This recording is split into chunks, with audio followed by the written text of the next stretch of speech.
और ज़्यादा ठक ठुक नहीं, ठीक है।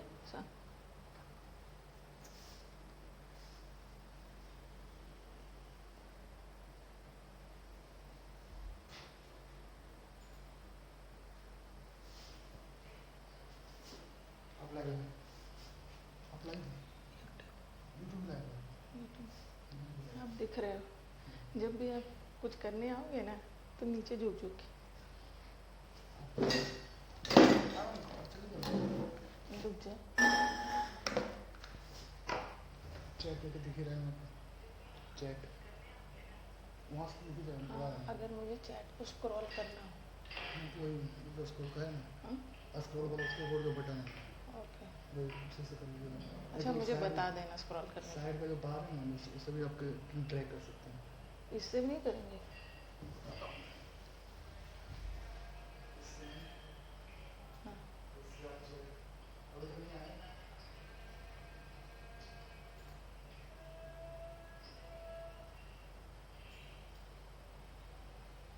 किससे करना? कैसे कैसे आगे पीछे बस? अच्छा ठीक।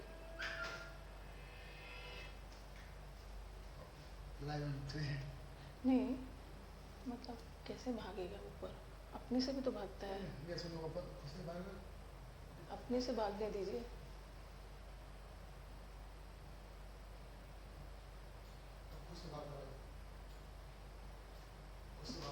वो एरो को वहीं रखना है। तो कर दो।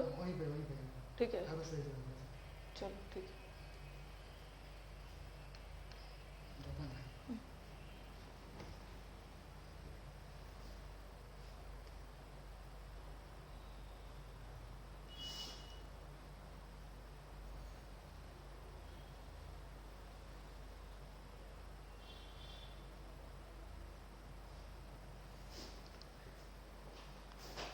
Yes, good morning everyone. Good morning Himanshu, Gyanendra, Ravi, Sushant, Ajeet, सबको very very good morning and welcome to UC live. Okay and with full of energy ebullience आज हम अपने बैच को स्टार्ट करते हैं। अमित कुमार पांडे, ज्ञानेंद्र, कोई टेक्निकल इशू नहीं है, टेक्नोलॉजी है भाई। 9:30 की जगह 9:31 में भी स्टार्ट हो सकता है। गुड मॉर्निंग गौरव, एक बार good morning everyone and good morning to all my YouTube viewers also, क्योंकि आज का जो क्लास है 3 days डेमो चलेगा। ये यूट्यूब से भी कनेक्टेड है, ठीक है, यूट्यूब से भी कनेक्टेड है, यूट्यूब से भी चलेगा। गुड मॉर्निंग शशि, निखिल, कमल, अभिषेक, रोहित, रूपेंद्र, सबको very very good morning. All okay? Good morning. I am happy finally the day has come. Green tea P के आए हैं सब लोग फुल एनर्जी के साथ। और हाँ, आज पहला क्लास है और मन में ये लेके क्लास को स्टार्ट करना है ना कि इवन इफ इसकी आपकी इंग्लिश अच्छी नहीं भी हो बट हमें इम्प्रूव करना है, ठीक है। लाइफ में ऐसा कोई भी चीज़ नहीं है जो इम्पॉसिबल हो। अगर आप मेहनत करते हैं, सही डायरेक्शन में मेहनत करते हैं, वेरी ऑनेस्टली मेहनत करते हैं, तो नथिंग इज इम्पॉसिबल। आप अपना गोल अचीव कर लोगे, ठीक है। Rajesh, Ram Prasad, Pradeep, good morning to all my UC live students. Nitin, Jiyan, good morning. चलो, और टाइम वेस्ट नहीं करना है, ठीक है, टाइम वेस्ट नहीं करना है, सीधा हम अपने टॉपिक पे चलते हैं, ठीक है। अभी 3 days डेमो चलेगा और चलो पहले देख लेते हैं। Yes, good morning all. अभी मैं आपके I need your blessings, my blessings are with you people. Teacher का ब्लेसिंग्स हमेशा अपने स्टूडेंट्स के साथ रहता है, no need to ask for it.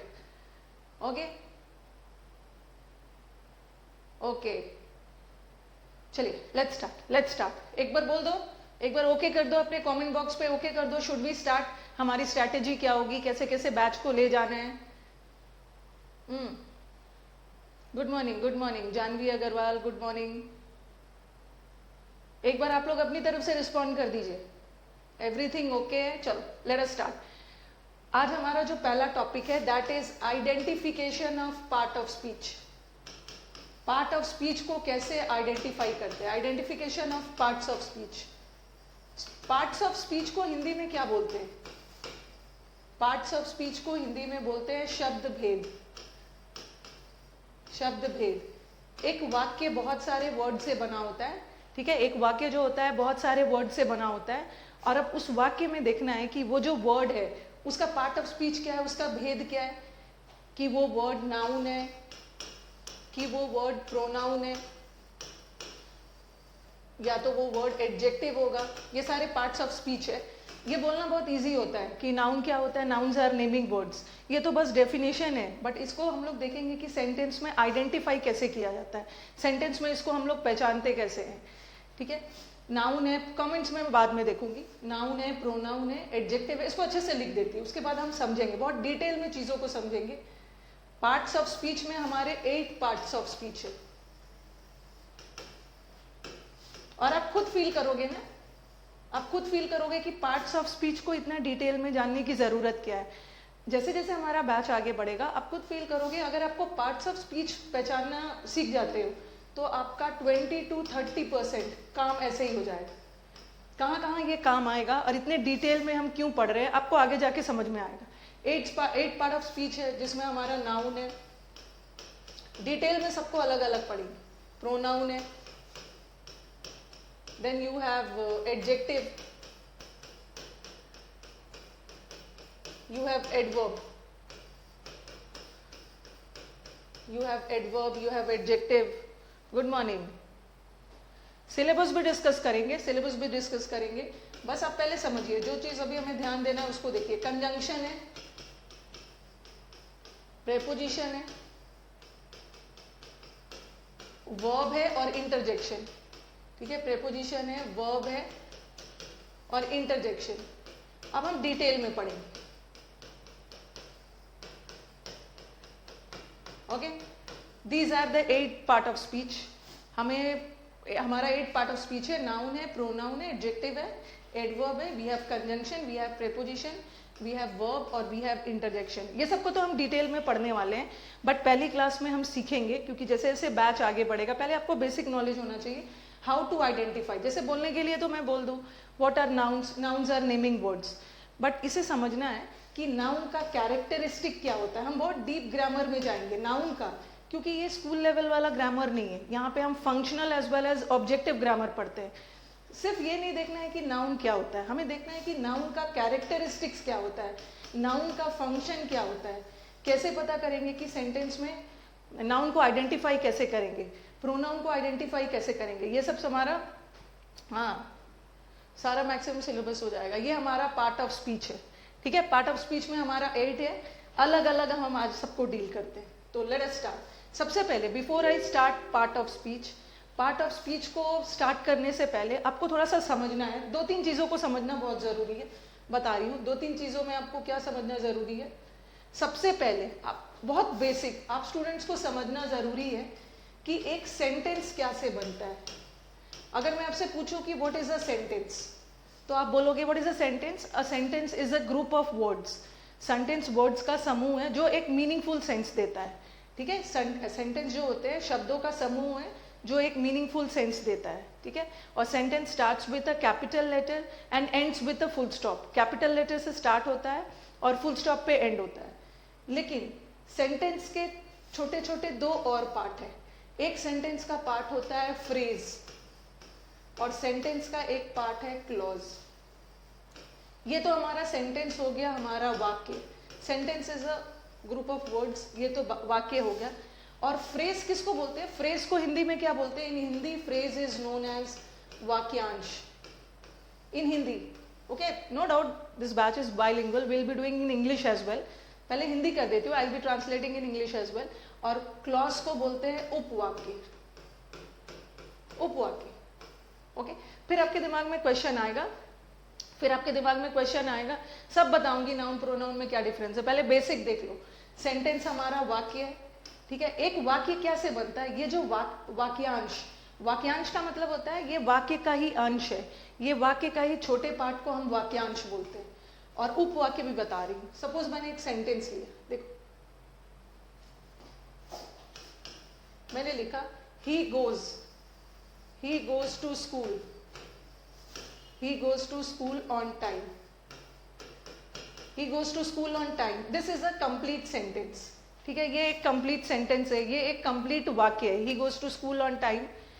ये एक कंप्लीट सेंटेंस है और ये सेंटेंस क्या से बना, अब मैं इसको तोड़ती हूँ। ये सेंटेंस में एक सब्जेक्ट है और यहाँ पे एक वर्ब है, सब्जेक्ट वर्ब है। अभी मैं डिटेल में सब बनाऊंगी। गुड मॉर्निंग श्रुति, ठीक है। अगर मैं इसको तोड़ती हूँ, ये क्या हो गया, ये एक फ्रेज है, ये एक फ्रेज है। क्या होता है मैं सब बता रही हूँ। This whole thing is a sentence starting with a capital letter and ending with a full stop. Full stop से एंड हो रहा है। और सेंटेंस क्या से बनता है, सेंटेंस क्लॉज से बनता है और सेंटेंस फ्रेज से बनता है। जो क्लॉज और फ्रेज है वो सेंटेंस का ही पार्ट होता है। तो ये जो सब्जेक्ट वर्ब मिल के क्या बनाता है, it is known as clause. Clause को हम हिंदी में क्या बोलते हैं, उपवाक्य। उपवाक्य, वाक्य के छोटे पार्ट को ही क्लॉज बोलते हैं। और ये जो है ये फ्रेज है। अब हम देखते हैं डिटेल में कि ये सब एग्जैक्टली होता क्या है। पहले देखो सेंटेंस में, what is a phrase, what is a phrase. Phrase it is a group of words. Phrase words का समूह है और फ्रेज मीनिंगफुल सेंस नहीं देता है। फ्रेज मीनिंगफुल सेंस क्यों नहीं देता है, क्योंकि फ्रेज के पास सब्जेक्ट और वर्ब का कॉम्बिनेशन नहीं होगा। वही चीज मीनिंगफुल सेंस देगा जहां पे सब्जेक्ट और वर्ब दोनों है। जैसे मैंने लिख दिया ही गोज, ही गोज, ये तो मीनिंगफुल सेंस दे रहा है ना। ही गोज मतलब वह जाता है। This is giving a meaningful sense. Why, because this has a subject and verb combination. यहाँ सब्जेक्ट और वर्ब का कॉम्बिनेशन है, इसलिए ये मीनिंगफुल सेंस दे रहा है। किसी भी चीज को मीनिंगफुल सेंस देने के लिए सब्जेक्ट और वर्ब का कॉम्बिनेशन होना जरूरी है। और फ्रेज क्या बोला मैंने, phrase is a group of words. Phrase group of words है, शब्दों का समूह है जिसके पास सब्जेक्ट और वर्ब का कॉम्बिनेशन नहीं है। अगर मैंने सिंपली लिख दिया ऑन टाइम, फ्रेज कभी भी एक वर्ड से नहीं बनता है। फ्रेज के लिए या तो दो या दो से अधिक वर्ड चाहिए। मैंने लिखा ऑन टाइम, ऑन टाइम लिख दिया, टाइम पर, तो आपके दिमाग में आएगा ना क्या, टाइम पर लग रहा है ना कुछ अधूरा। ही कम्स ऑन टाइम या he will come on time, कुछ चाहिए। तो ये एक फ्रेज है, ठीक है। दो या दो वर्ड से भी बन सकता है। तो ये एक फ्रेज है और ये मीनिंगफुल सेंस क्यों नहीं दे रहा है, क्योंकि इसके पास ना सब्जेक्ट है ना वर्ब है। तो सब फ्रेज जो है ये मीनिंगफुल सेंस नहीं देता है।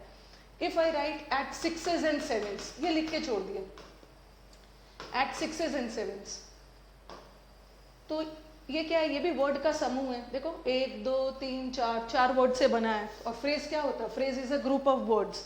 और यहाँ पे ना तो कोई सब्जेक्ट है ना तो कोई वर्ब है। और सब्जेक्ट वर्ब नहीं है, इसका मतलब है कि ये मीनिंगफुल सेंस देगा ही नहीं, ठीक है। एट सिक्सेस एंड सेवेंस, ये फ्रेज है। इसका मतलब होता है in a state of disorder. When I went to his house, जब मैं उसके घर गया तो it was at sixes and sevens.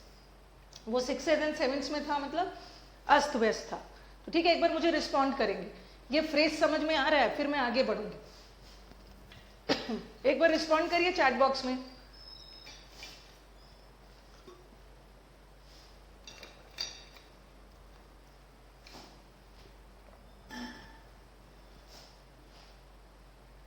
जिसको भी दिक्कत हो, जिसको भी, हाँ बस अभी इतना याद रखना है। कोई पूछे कि what is a phrase, phrase is a group of words.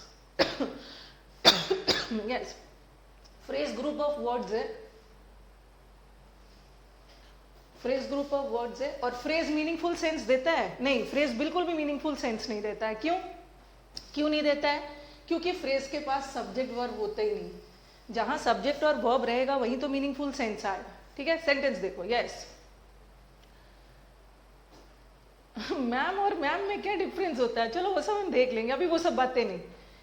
Yes, बच्चों ने, जिसको भी दिक्कत होगी, you are free to ask your doubts.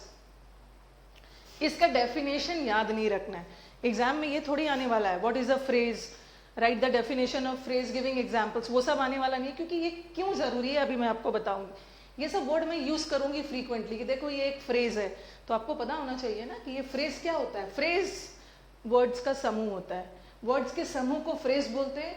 और phrase no meaningful sense, phrase meaningful sense नहीं देता है। क्यों नहीं देता है? क्योंकि फ्रेज के पास सब्जेक्ट वर्ब का कॉम्बिनेशन नहीं होता है, इसलिए ये मीनिंगफुल सेंस नहीं देता है।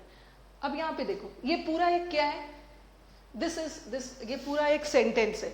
और सेंटेंस के छोटे पार्ट को ही क्या बोलते हैं? सेंटेंस किससे बनता है? सेंटेंस क्लॉज से बनता है और फ्रेज से।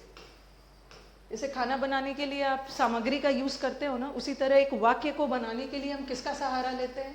क्लॉज और फ्रेज का। ये पूरा एक वाक्य है। ये एक वाक्य है starting with a capital letter ending with a full stop, ये वाक्य है। अब देखो ये वाक्य किससे बनता है, क्लॉज और फ्रेज से। ये क्या है, वी, अभी बताऊंगी, क्लॉज भी बताऊंगी। क्लॉज के पास सब्जेक्ट वर्ब होता है, क्लॉज के पास सब्जेक्ट वर्ब का कॉम्बिनेशन होता है। ये वी क्या है, वी हमारे सेंटेंस का सब्जेक्ट है। सब्जेक्ट किसे बोलते हैं, कर्ता। वाक्य में जिसके बारे में बात कही गई है वो हमारा कर्ता है। और ये आर क्या है, ये वर्ब है।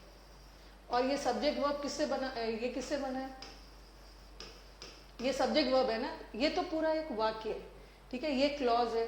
और हर डिपार्चर, हर डिपार्चर का मतलब क्या है, उसका जाना। ये पूरा क्या है, ये पूरा ये एक फ्रेज है, this is a phrase, okay. और मैंने लिख दिया हर डिपार्चर, हर अराइवल, उसका जाना, उसका आगमन। तो ये तो मीनिंगफुल सेंस नहीं दे रहा है ना, simply it's a group of words. Phrase 2 word का भी हो सकता है, 2 से ज्यादा वर्ड का भी हो सकता है, तो ये फ्रेज है। और क्लॉज और फ्रेज ने मिलके पूरा एक वाक्य बनाया। अगर मैं यहाँ लिख के इतना लिखती, वी आर सॉरी, तो ये मीनिंगफुल सेंस देता, ठीक है। सब्जेक्ट है और वर्ब है, ये मीनिंगफुल सेंस दे रहा है क्योंकि इसके पास सब्जेक्ट वर्ब का कॉम्बिनेशन है। तो क्लॉज भी मीनिंगफुल सेंस देता है, बट ये तो फ्रेज है, ये मीनिंगफुल सेंस नहीं देता है। डिटेल में हम पढ़ेंगे, फ्रेज के बहुत सारे टाइप्स होते हैं। नो, ऐसा कुछ नहीं है, हाँ ऐसा कुछ नहीं है कि सेंटेंस में कोई काम कर रहा है तभी सब्जेक्ट होगा। सेंटेंस में जिसके बारे में बात कही गई है वो भी सब्जेक्ट है। इट्स नॉट नेसेसरी कि subject is always the doer. Subject के बारे में हम सब्जेक्ट का स्टेट भी बता सकते हैं, वो सब हम आगे करेंगे, ठीक है। अब आ जाओ नेक्स्ट वाला। पहले चीजों को ना बहुत डिटेल में पढ़ना होगा, तब जाके चीजें क्लियर हो जाएगी। ये देखो, ही वर्क्स, ही सब्जेक्ट है और ये वर्ब है, और ये सब्जेक्ट वर्ब मिलके ये सेंटेंस का ही, ये पूरा एक सेंटेंस है और एक सेंटेंस का ही पार्ट है जिसमें सब्जेक्ट वर्ब है, ये क्लॉज होगी। और अगर मैंने लिख दिया very slowly, very slowly, very simply बोला वेरी स्लोली, तो आपको लगेगा क्या वेरी स्लोली, बहुत धीरे, अधूरा लग रहा है। अधूरा इसलिए लग रहा है क्योंकि यहाँ पे सब्जेक्ट वर्ब का कॉम्बिनेशन नहीं है, तो ये फ्रेज हो गया, ये फ्रेज है, ये क्लॉज है। फिर देखो इन द एंड, मैंने इन द एंड बोल के छोड़ दिया, अंत में, तो आप बोलोगे ना कि मैम अधूरा लग रहा है, आगे कुछ बोलिए। तो ये फ्रेज है क्योंकि phrase is a group of words, ठीक है। फ्रेज सिर्फ वर्ड्स का ग्रुप होता है। बट ये देखो, we all have to die, ये तो एक क्लॉज हो गया क्योंकि इसके पास सब्जेक्ट वर्ब का कॉम्बिनेशन है ना, सब्जेक्ट भी है साथ में वर्ब भी है, ठीक है। फ्रेज कहाँ से कहाँ तक होता है अभी मैं बताऊंगी, ऐसा थोड़ी होता है। हाँ, सब सब सब सब बता रही हूँ। और ही is a man of kind nature, अगर मैं इतना दूर तक बोलूं तो ये सही है, ही इज अ मैन, वो एक आदमी है, ये क्लियर है, ये मीनिंगफुल सेंस दे रहा है। क्यों? क्योंकि इसके पास सब्जेक्ट और वर्ब का कॉम्बिनेशन है, ठीक है। तो ये क्या हो गया, जहां पे सब्जेक्ट वर्ब का कॉम्बिनेशन है वो क्लॉज है। क्लॉज का मतलब होता है उपवाक्य, वाक्य के छोटे पार्ट को ही, वाक्य के अंश को ही क्लॉज बोलते हैं। अगर मैंने बोला काइंड नेचर, काइंड नेचर में कोई मीनिंग नहीं आ रहा है, कोई मीनिंग नहीं आ रहा है क्योंकि यहाँ सब्जेक्ट वर्ब नहीं है, तो ये फ्रेज होगी, फ्रेज।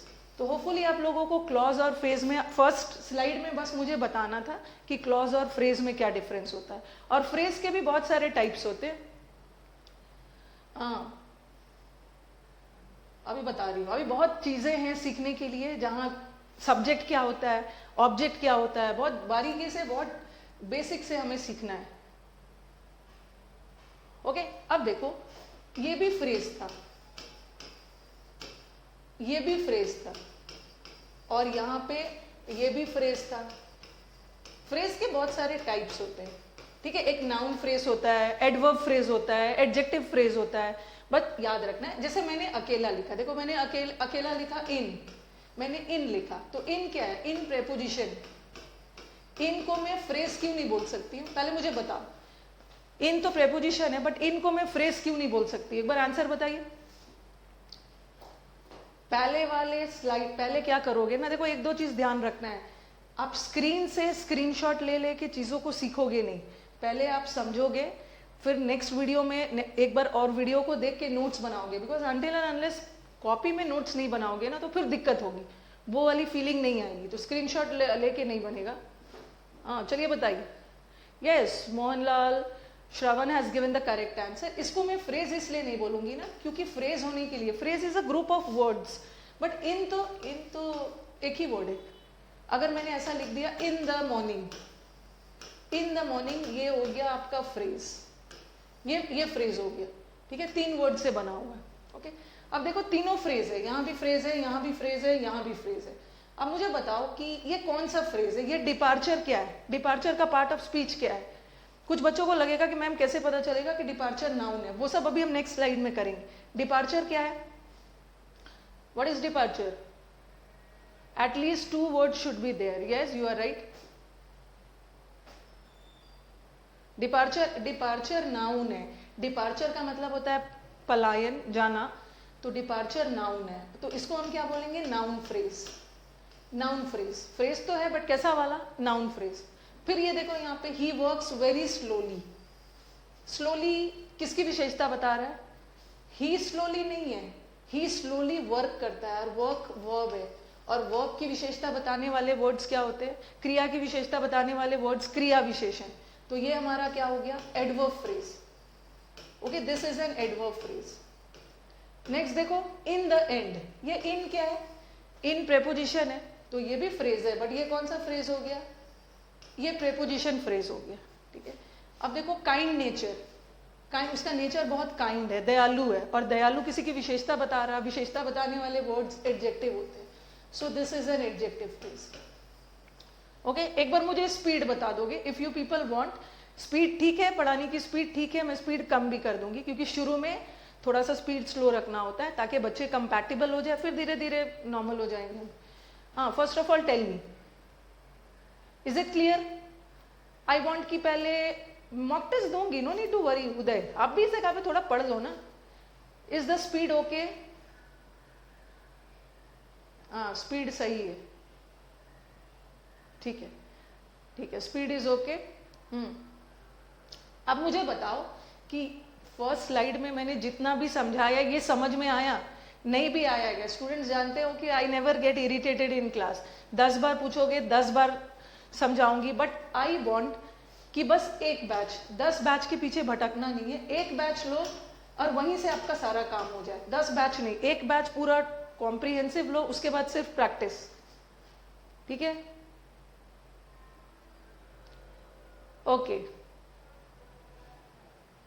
चलो ठीक है, स्पीड ठीक है, समझ में आ गया। पहला स्लाइड, हाँ पहला स्लाइड समझ में आ गया। फ्रेज, ये सब पे टाइम देना इसलिए जरूरी है ना, क्योंकि नेक्स्ट टॉपिक आपका वर्ब होगा, वर्ब, और मैं आपको वर्ब पढ़ाने में करीब 10 से 15 दिन लग जाएगा। आप बोलोगे मैम इतना टाइम क्यों लोगे, आप खुद समझोगे, क्योंकि बच्चे मुझे जब आगे सिलेबस जाता है ना तो वो बोलते हैं कि मैम एक बार वर्ब पढ़ लेने के बाद ना सारी चीजें बहुत ईजी लगने लगती है, वर्ब को बहुत डिटेल में पढ़ना है। चलो ये वाला चीज क्लियर है, ओके। अब चलो आगे चलते हैं, नेक्स्ट वाला। अभी तो हमने फ्रेज समझा, अब नेक्स्ट वाला आ जाओ, क्लॉज। क्लॉज को हिंदी में क्या बोलते हैं? क्लॉज को हिंदी में हम बोलते हैं उपवाक्य, वाक्य के छोटे पार्ट को ही उपवाक्य बोलते हैं। फ्रेज तो मीनिंगफुल सेंस नहीं देता है, क्योंकि फ्रेज के पास सब्जेक्ट वर्ब का कॉम्बिनेशन नहीं होता है, बट क्लॉज, क्लॉज के पास सब्जेक्ट वर्ब का कॉम्बिनेशन होता है। क्लॉज के पास सब्जेक्ट और वर्ब होगा, और जहां सब्जेक्ट वर्ब होगा वहां पे मीनिंगफुल सेंस देगा। क्लॉज मीनिंगफुल सेंस देता है, लेकिन इसके पीछे एक और चीज है, ठीक है। क्लॉज के पास सब्जेक्ट वर्ब का कॉम्बिनेशन होता है, और क्लॉज सब्जेक्ट वर्ब का कॉम्बिनेशन है तो मीनिंगफुल सेंस देगा, बट कभी कभी क्लॉज मीनिंगफुल सेंस देता भी है और कभी कभी नहीं भी देता है, ओके। कभी कभी क्लॉज मीनिंगफुल सेंस देता भी है, कभी कभी नहीं भी देता है। इसके पहले मैंने जितना भी सेंटेंस दिया था सब में एक ही क्लॉज रखा था, बट कभी कभी हमारे वाक्य में 2 क्लॉज आ जाता है। पहले इसको समझो आप, ये सेंटेंस देखो, if he comes I will go, अगर वो आता है तो मैं जाऊंगा। ये पूरा क्या है? This whole part is a sentence, यहां से लेकर यहां तक एक वाक्य है, okay. Sentence starts with a capital letter and ends with a full stop. Sentence में जरूरी नहीं है कि एक ही क्लॉज हो, सेंटेंस में 2 क्लॉज भी हो सकता है, कभी कभी सेंटेंस में 3 क्लॉज भी हो सकता है। ये क्या है हमारा, ये देखो, ये सब्जेक्ट है और ये क्या है, वर्ब है। ये सब्जेक्ट वर्ब हो गया, यहां देखो फिर से एक सब्जेक्ट है और यहाँ पे वर्ब है, ठीक है। ये पूरा तो एक सेंटेंस है, बट ये सेंटेंस 2 क्लॉज से बना है। सेंटेंस के छोटे पार्ट को ही क्लॉज बोलते हैं। क्लॉज में भी सब्जेक्ट वर्ब आता है। अब देखो ये भी क्लॉज है और ये भी क्लॉज है, दोनों क्लॉज है। दोनों क्लॉज है। और अभी मैंने बोला कि क्लॉज के पास सब्जेक्ट वर्ब होता है तो मीनिंगफुल सेंस देना चाहिए, बट कभी कभी क्लॉज मीनिंगफुल सेंस नहीं भी देता है। क्लॉज दो तरह के होते हैं, एक होता है इंडिपेंडेंट क्लॉज, ठीक है, एक होता है इंडिपेंडेंट क्लॉज। इंडिपेंडेंट का मतलब क्या है, what is the meaning of independent? Independent है मतलब आजाद है, आजाद है, उसको किसी चीज की जरूरत नहीं है, ठीक है, वो अपना काम खुद कर लेगा, वो इंडिपेंडेंट है। और एक होता है डिपेंडेंट क्लॉज। और क्लॉज है तो सब्जेक्ट वर्ब कॉम्बिनेशन तो आएगा ही। इंडिपेंडेंट क्लॉज में भी सब्जेक्ट वर्ब है और डिपेंडेंट क्लॉज में भी सब्जेक्ट वर्ब है, लेकिन ये जो इंडिपेंडेंट क्लॉज होता है ये मीनिंगफुल सेंस देगा, ये मीनिंगफुल सेंस देगा, क्योंकि इसका अपने आप में सेंस है, इसको किसी के सहारे की जरूरत नहीं है। बट डिपेंडेंट क्लॉज जो होता है वो किसी और क्लॉज पे डिपेंडेंट होता है, बिना डिपेंड किए उसका काम नहीं चलेगा। इसका मतलब है कि ये मीनिंगफुल सेंस नहीं देगा, no meaningful sense, okay, no meaningful sense. देख सकते हैं ऑनलाइन क्लास के बाद आपका वीडियोस रिकॉर्ड होके आपके ऐप पे रहेगा, वहां से आप देख सकते हो। अब ये सेंटेंस देखो, अगर मैंने ये भी तो क्लॉज है, ये भी तो क्लॉज है, अगर मैंने इतना बोल के छोड़ दिया इफ ही कम्स, तो ये भी तो क्लॉज है, सब्जेक्ट वर्ब है, बट क्या ये मीनिंगफुल सेंस दे रहा है? इफ ही कम्स, अगर वो आता है, और मैंने ये बोल के छोड़ दिया अगर वो आता है, तो ये मीनिंगफुल सेंस नहीं दे रहा है ना। आपको लगेगा कि क्या आगे कुछ वाक्य आना चाहिए ना, अगर वो आता है तो मैं जाऊंगा, अगर वो आता है तो मैं उसकी हेल्प करूंगा। तो ठीक है, ये क्लॉज है, लेकिन ये कैसा वाला क्लॉज है? ये डिपेंडेंट है, ठीक है, ये डिपेंडेंट है, इसको आगे किसी क्लॉज की जरूरत पड़ेगी, तो ये डिपेंडेंट क्लॉज है, और डिपेंडेंट क्लॉज मीनिंगफुल सेंस नहीं देगा। अगर मैंने सिंपली ये वाले क्लॉज को लिखा होता आई विल गो, तो ये तो सही है, मैं जाऊंगा, इसको किसी चीज के सहारे की जरूरत नहीं है, ये अपने आप में आजाद है, ये इंडिपेंडेंट है। तो इंडिपेंडेंट क्लॉज मीनिंगफुल सेंस देता है, डिपेंडेंट क्लॉज मीनिंगफुल सेंस नहीं देता है। तो ऐसी बात नहीं है, ऐसी बात नहीं है कि ठीक है क्लॉज के पास सब्जेक्ट वर्ब का कॉम्बिनेशन है, क्लॉज के पास सब्जेक्ट वर्ब है, बट इसका मतलब नहीं है कि सब्जेक्ट वर्ब है तो वो मीनिंगफुल सेंस देगा ही, ठीक है, कभी कभी नहीं भी देता है। कौन वाला नहीं देता है? जो डिपेंडेंट क्लॉज है उसके पास सब्जेक्ट वर्ब का कॉम्बिनेशन होते हुए भी मीनिंगफुल सेंस नहीं देता है, क्योंकि वो किसी दूसरे क्लॉज पे आश्रित है। बट इंडिपेंडेंट वाला मीनिंगफुल सेंस देता है। ये सेंटेंस देख लो, इफ ही कम्स, ये भी क्लॉज है, ये भी क्लॉज है, बट इफ ही कम्स ये क्या है? ये अधूरा है, ये डिपेंडेंट है, और ये क्या है? इंडिपेंडेंट। तो इंडिपेंडेंट वाला मीनिंगफुल सेंस देता है, डिपेंडेंट वाला नहीं देगा, ओके। हाँ, नेक्स्ट वाला आइए। अभी ये एक चीज ध्यान रखिएगा, जब भी आप पढ़ रहे हो ऑनलाइन, लास्ट 3-4 ईयर्स से मैं ऑनलाइन क्लासेस ले रही हूँ, इट्स नॉट, और मैंने व्हाट आई हैव फेल्ट कि ऑनलाइन क्लासेस में बहुत ज्यादा, ठीक है, जेन्युइन डाउट्स है, डाउट्स पूछिए, डाउट है डाउट पूछिए, बट ऑनलाइन क्लासेस में होता क्या है ना, बच्चे कभी कभी अननेसेसरी कमेंट्स करने लगते हैं। वो सब हम क्लास के बाद डिस्कस कर लेंगे, पीडीएफ मिलेगा, क्या मिलेगा, अभी नहीं, अभी पढ़ाई पे ध्यान रखो। कई बार देखा है मैंने, कई बार ऑनलाइन क्लासेस में जो बच्चे ज्यादा कमेंट करते हैं उसका नाम मुझे याद हो जाता है, बट असल रिजल्ट मुझे वही देते हैं ना जो ध्यान से सुनते रहते हैं। और बच्चे बोलते हैं कि मैम मैं आपका डार्क हॉर्स हूँ, मैं सिर्फ चीजों को ध्यान से सुनता था। तो अननेसेसरी कमेंट से बेटर है इस पे ध्यान दो, ओके। वो सब हम बाद में बात कर लेंगे, okay. Kindly let us know the Hindi meanings. I am doing in Hindi as well. अगर वो आता है तो मैं जाऊंगा, तो ये क्या है? ये इंग्लिश है कि हिंदी है? Okay, and one thing you should you should take into consideration, you are studying English, तो मैक्स, ठीक है, Hindi is for convenience, they will not ask you to translate the sentence, translation के लिए आपको नहीं बोलेंगे। तो टीचर से मैक्सिमम इंग्लिश सुनो, मैक्सिमम इंग्लिश में समझो, ये आपको क्लोज टेस्ट और कॉम्प्रीहेंशन में हेल्प करेगा। आप इंग्लिश पढ़ने आए हो तो what you will and up learning Hindi. Last में पता चला कि मैं तो हिंदी पे ही फंसा रह गया, ओके। मैं सबका कमेंट्स लास्ट में देखूंगी, और याद रखना है जेन्युइन कमेंट्स देना है, जहां डाउट है इधर उधर भटकना नहीं है, बस अब ध्यान से सुनो चीजों को।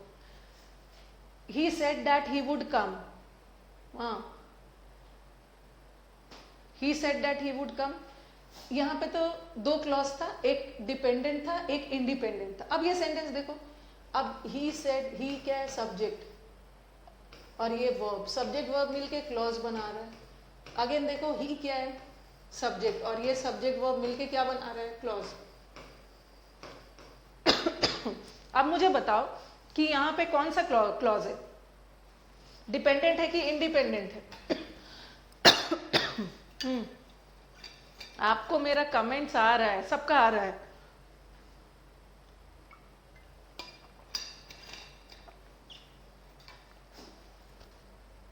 चलिए अभी आंसर करिए, अब मैं आंसर पूछ रही हूँ, अब अपना कमेंट्स दीजिए। ये भी एक क्लॉज है, ये भी एक क्लॉज है। मैंने लिखा ही सेड, उसने कहा, तोड़ा मैंने। ये कौन सा क्लॉज है?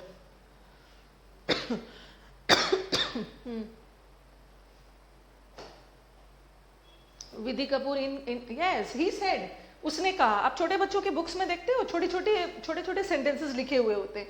ही सेड, उसने कहा, ये भी मीनिंगफुल सेंस दे रहा है, ये भी मीनिंगफुल सेंस दे रहा है, ये इंडिपेंडेंट है, ये भी इंडिपेंडेंट है। और ही would come, he would come, ये भी इंडिपेंडेंट, ही वुड कम, वो आएगा, ये भी मीनिंगफुल सेंस दे रहा है। उसने कहा, अब क्या कहा क्या नहीं उससे मतलब नहीं है, बट ये मीनिंगफुल सेंस दे रहा है ना, वो कहा। तो यहाँ पे दोनों इंडिपेंडेंट है, जरूरी नहीं है कि सेंटेंस में दो, एक इंडिपेंडेंट और एक डिपेंडेंट रहेगा। ये भी इंडिपेंडेंट है, ये भी इंडिपेंडेंट है। यहाँ पे दोनों क्लॉज इंडिपेंडेंट है, बट ऊपर वाले में एक डिपेंडेंट था और एक इंडिपेंडेंट है। Yes, both are independents, both are independent. Okay, clause हो गया। अब आगे बढ़े। बोथ आर इंडिपेंडेंट, हाँ, किसी को सहारे की जरूरत नहीं। ही सेड, उसने कहा, वो आएगा, बोथ आर इंडिपेंडेंट। चलो लेट अस मूव अहेड। और सेंटेंस, हाँ या देखो, और सेंटेंस तो अभी बता ही दिया, शुरू से मैं सेंटेंस ही बोल रही हूँ। सेंटेंस मीनिंगफुल सेंस देता है, सेंटेंस मीनिंगफुल सेंस देता है क्योंकि सेंटेंस के बाद सब्जेक्ट वर्ब का कॉम्बिनेशन है, तो सेंटेंस तो मीनिंगफुल सेंस देगा। ठीक है, एक सेंटेंस में क्लॉज होता है, क्लॉज में डिपेंडेंट भी हो सकता है, इंडिपेंडेंट भी हो सकता है, बट ये पूरा मिलके एक मीनिंगफुल सेंस दे रहा है ना। अब मैं जो जो आपसे पूछ रही हूँ फटाफट बताना। ये क्या है, ये पूरा क्या है, I will meet you.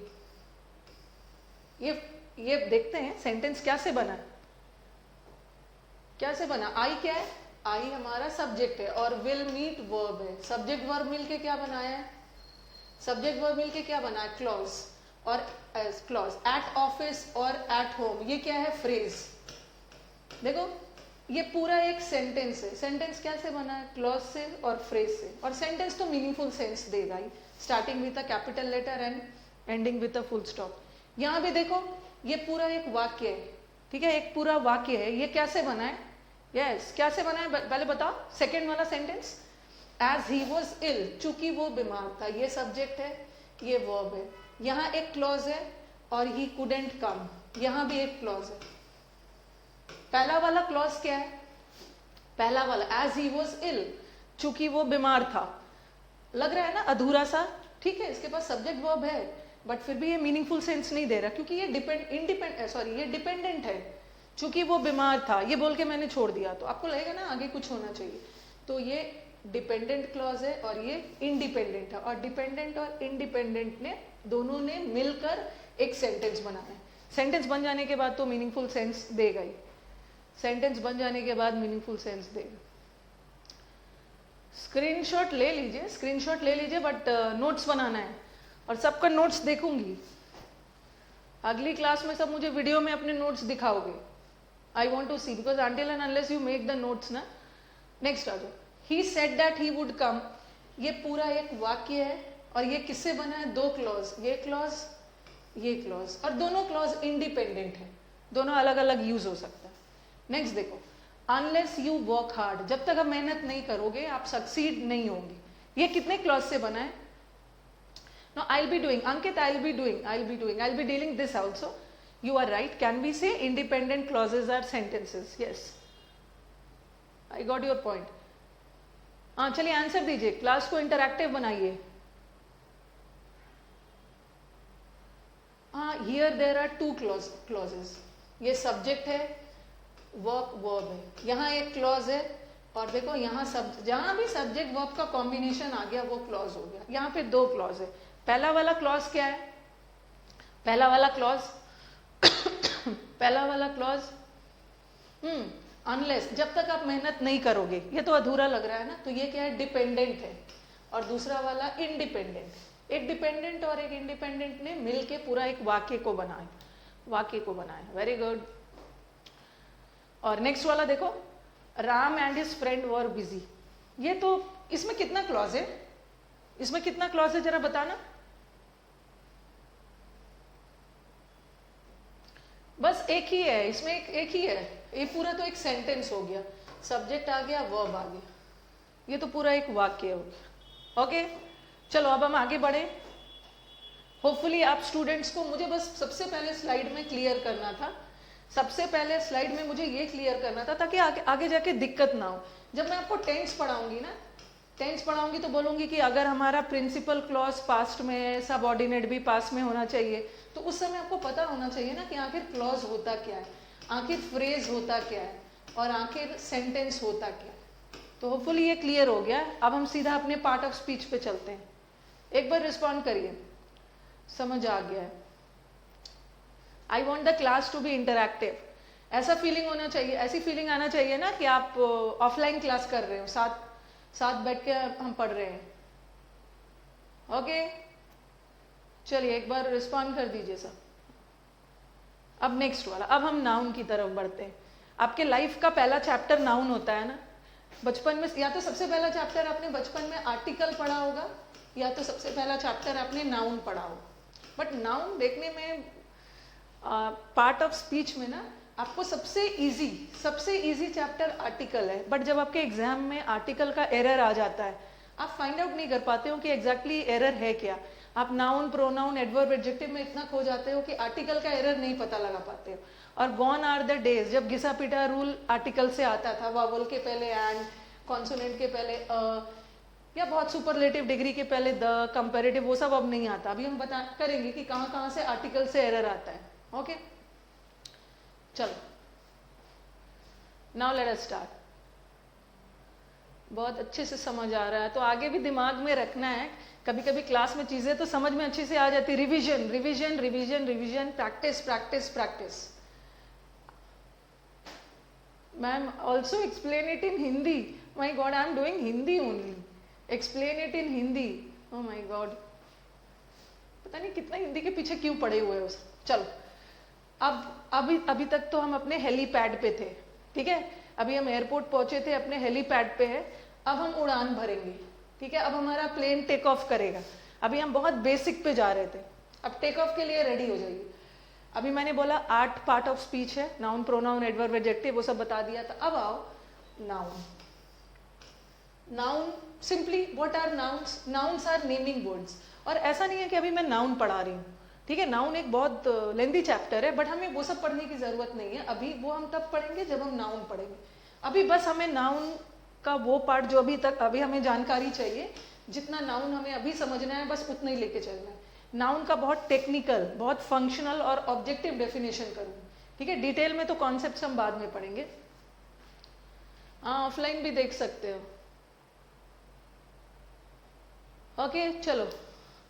What are nouns? Nouns are naming words. हर वो चीज जिसको आप नाम दे सकते हो वो नाउन है। हमारे वर्ल्ड का, हमारी दुनिया का आधा से अधिक सब चीज नाउन है।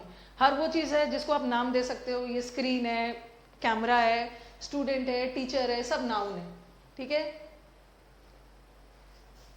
हाँ, हर वो चीज जिसको आप नाम दे सकते हो वो नाउन है, जिसको हम संज्ञा बोलते हैं, ठीक है। और संज्ञा के बदले आने वाले वर्ड्स प्रोनाउन होते हैं। नाउन के बदले आने वाले वर्ड्स प्रोनाउन है। और इसको हम नाउन के बदले क्यों यूज करते हैं?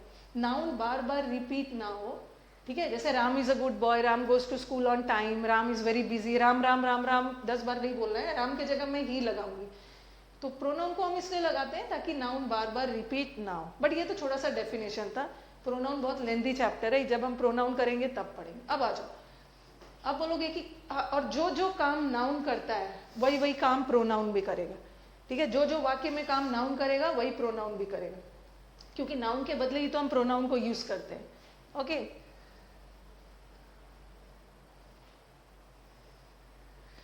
नेक्स्ट वाला सेंटेंस देखो. अब हम नाउन को आइडेंटिफाई कैसे करते हैं, और नाउन को आइडेंटिफाई करने का और बहुत सारा तरीका है, वो सब हम आने वाले क्लासेस में करेंगे.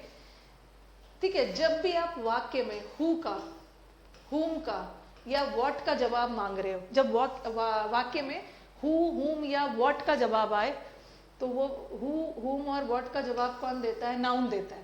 जैसे मैंने लिखा he did the work, he did the work, उसने काम को किया. अगर ही छोड़ो, मैंने लिखा Ram, Ram did the work. अब जवाब मांग रहे हो किसने किया? Who did the work, who did the work? Ram. इसका मतलब है कि राम नाउन है. राम ने क्या किया? क्या किया? राम ने वर्क को किया. क्या का जवाब आ? Ram did what? Ram did the work. तो व्हाट का जवाब आ रहा है या हु का जवाब आ रहा है, तो वो नाउन. फिर मैंने लिखा Ram, Ram helped me, Ram help me, या राम हेल्प्ड श्याम, ऐसा कुछ लिख दिया. अभी मैं बहुत सारे सेंटेंसेस दे रही. राम क्या हमारा? Ram is who. जब आप पूछो हु, किसने हेल्प की? राम ने हेल्प की. और हु का जवाब आ रहा है, इसका मतलब है राम ने. राम ने किसकी हेल्प की? किसकी?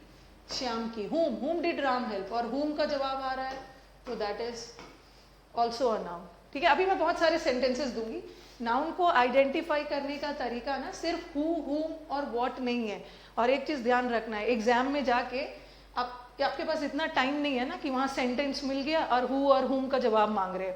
इसके अलावा नाउन का आइडेंटिफिकेशन का और भी तरीका है, और भी चीजें हम आगे पढ़ेंगे. यस, अभी मैंने जो पढ़ाया ना, हु का, हुम का और व्हाट का जवाब मांगोगे तो नाउन आएगा. ठीक है, अब सेंटेंस में आप मुझे बताओ. देखो, Shakespeare was a dramatist. Shakespeare एक व्यक्ति का नाम है, और कोई भी व्यक्ति का नाम नाउन होता है. ड्रामेटिस्ट जो ड्रामा लिखते हैं, ड्रामा लिखने वाला भी कोई व्यक्ति होगा ना, और किसी व्यक्ति वस्तु भी नाउन ही होता है, नाउन. अब ये बताओ, अभी मैंने आपको बोला कि व्हाट, हु और हुम का जवाब मांगोगे तो आपको ऑटोमेटिकली वाक्य में नाउन मिल जाएगा, नाउन मिल जाएगा. हाँ, चलो मुझे बताओ, शेक्सपियर, यहां पे किसका जवाब आ रहा है? फटाफट आंसर देना शुरू करिए. किसका जवाब आ रहा है?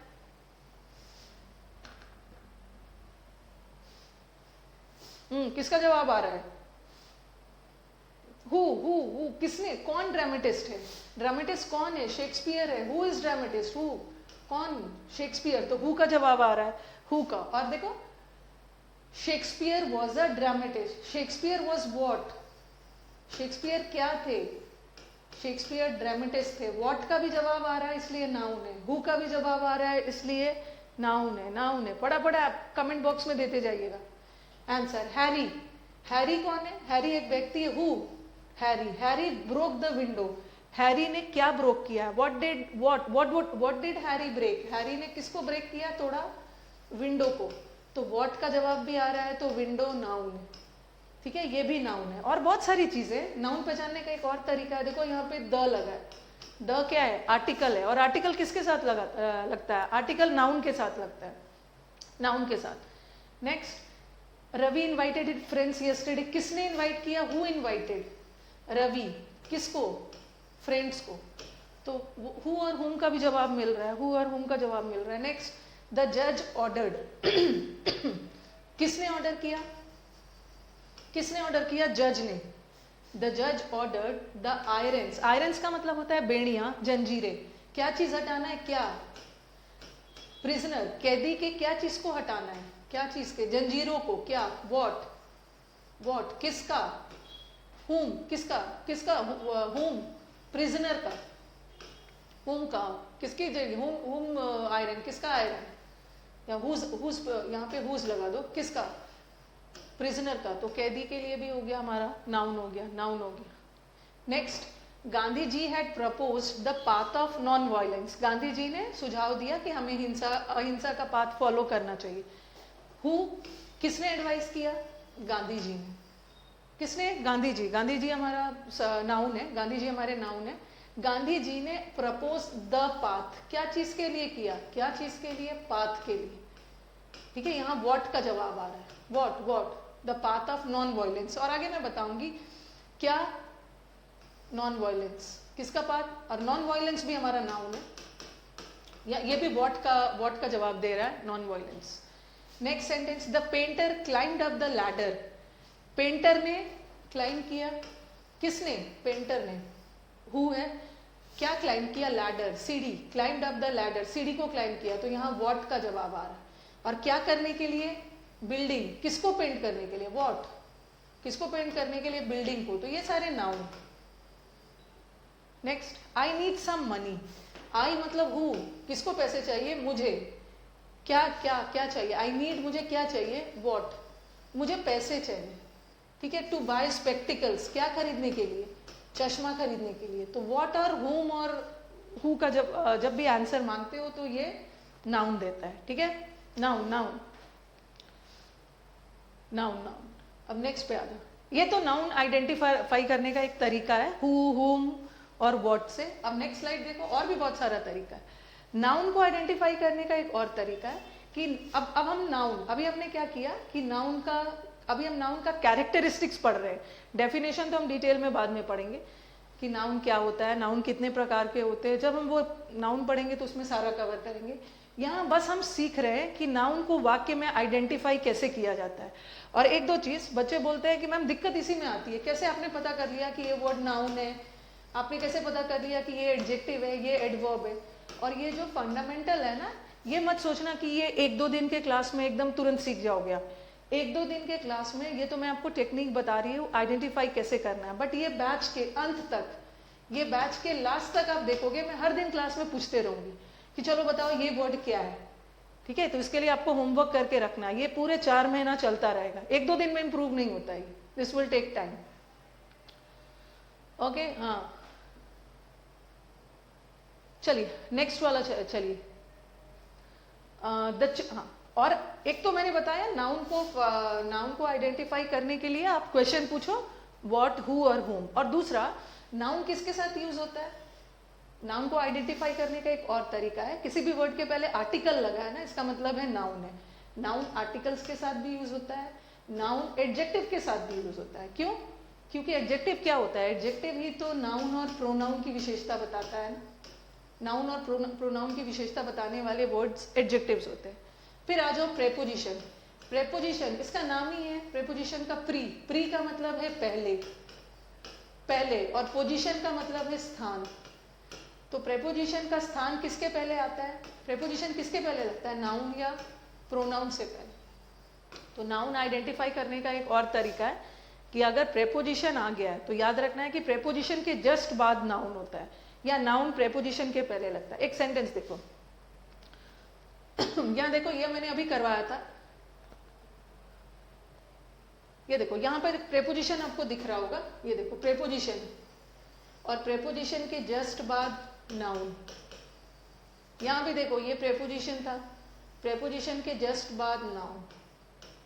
यहाँ भी क्लाइम्ड अप प्रेपोजिशन है, प्रेपोजिशन के तुरंत बाद नाउन। तो नाउन पहचानने का एक और तरीका होता है, प्रेपोजिशन के जस्ट बाद नाउन आता है। ओके, अभी और भी सेंटेंसेस करते हैं। हाँ, अब देखो, the children found an egg in the nest. The children found an egg, ये भी नाउन है और ये भी नाउन है। एग किसी व्यक्ति, वस्तु, जगह का नाम नाउन है, और ये भी नाउन, ये भी नाउन। इसको कैसे पता किया कि आपने नाउन है? क्योंकि इसके पहले आर्टिकल लगा है, और आर्टिकल किसके साथ लगता है? नाउन के साथ। इसको भी कैसे पता किया नाउन है? यहाँ भी आर्टिकल लगा है। और नेस्ट भी कैसे पता चला नाउन है? इसके पहले आर्टिकल लगा है, आर्टिकल लगा हुआ, आर्टिकल लगा हुआ। ओके, नेक्स्ट, गंगा के पहले भी आर्टिकल लगा है, नाउन है, गंगा नदी का नाम है।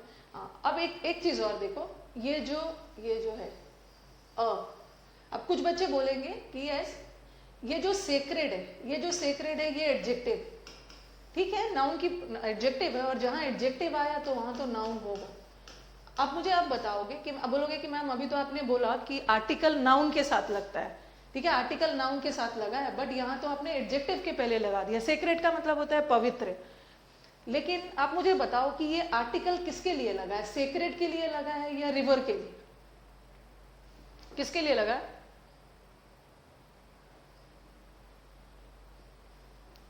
किसके लिए लगा है? जल्दी से बताइए। एक और स्लाइड लेती हूँ अभी। अब जैसे मैंने लिखा he is a good boy, और आप मुझसे क्वेश्चन करोगे कि आपने तो बोला है कि आर्टिकल नाउन के साथ लगता है, आर्टिकल नाउन के साथ लगता है, बट गुड तो एडजेक्टिव है, बॉय नाउन है ना। कैसा बॉय? Good boy. नाउन की विशेषता बताने वाले वर्ड्स एडजेक्टिव है।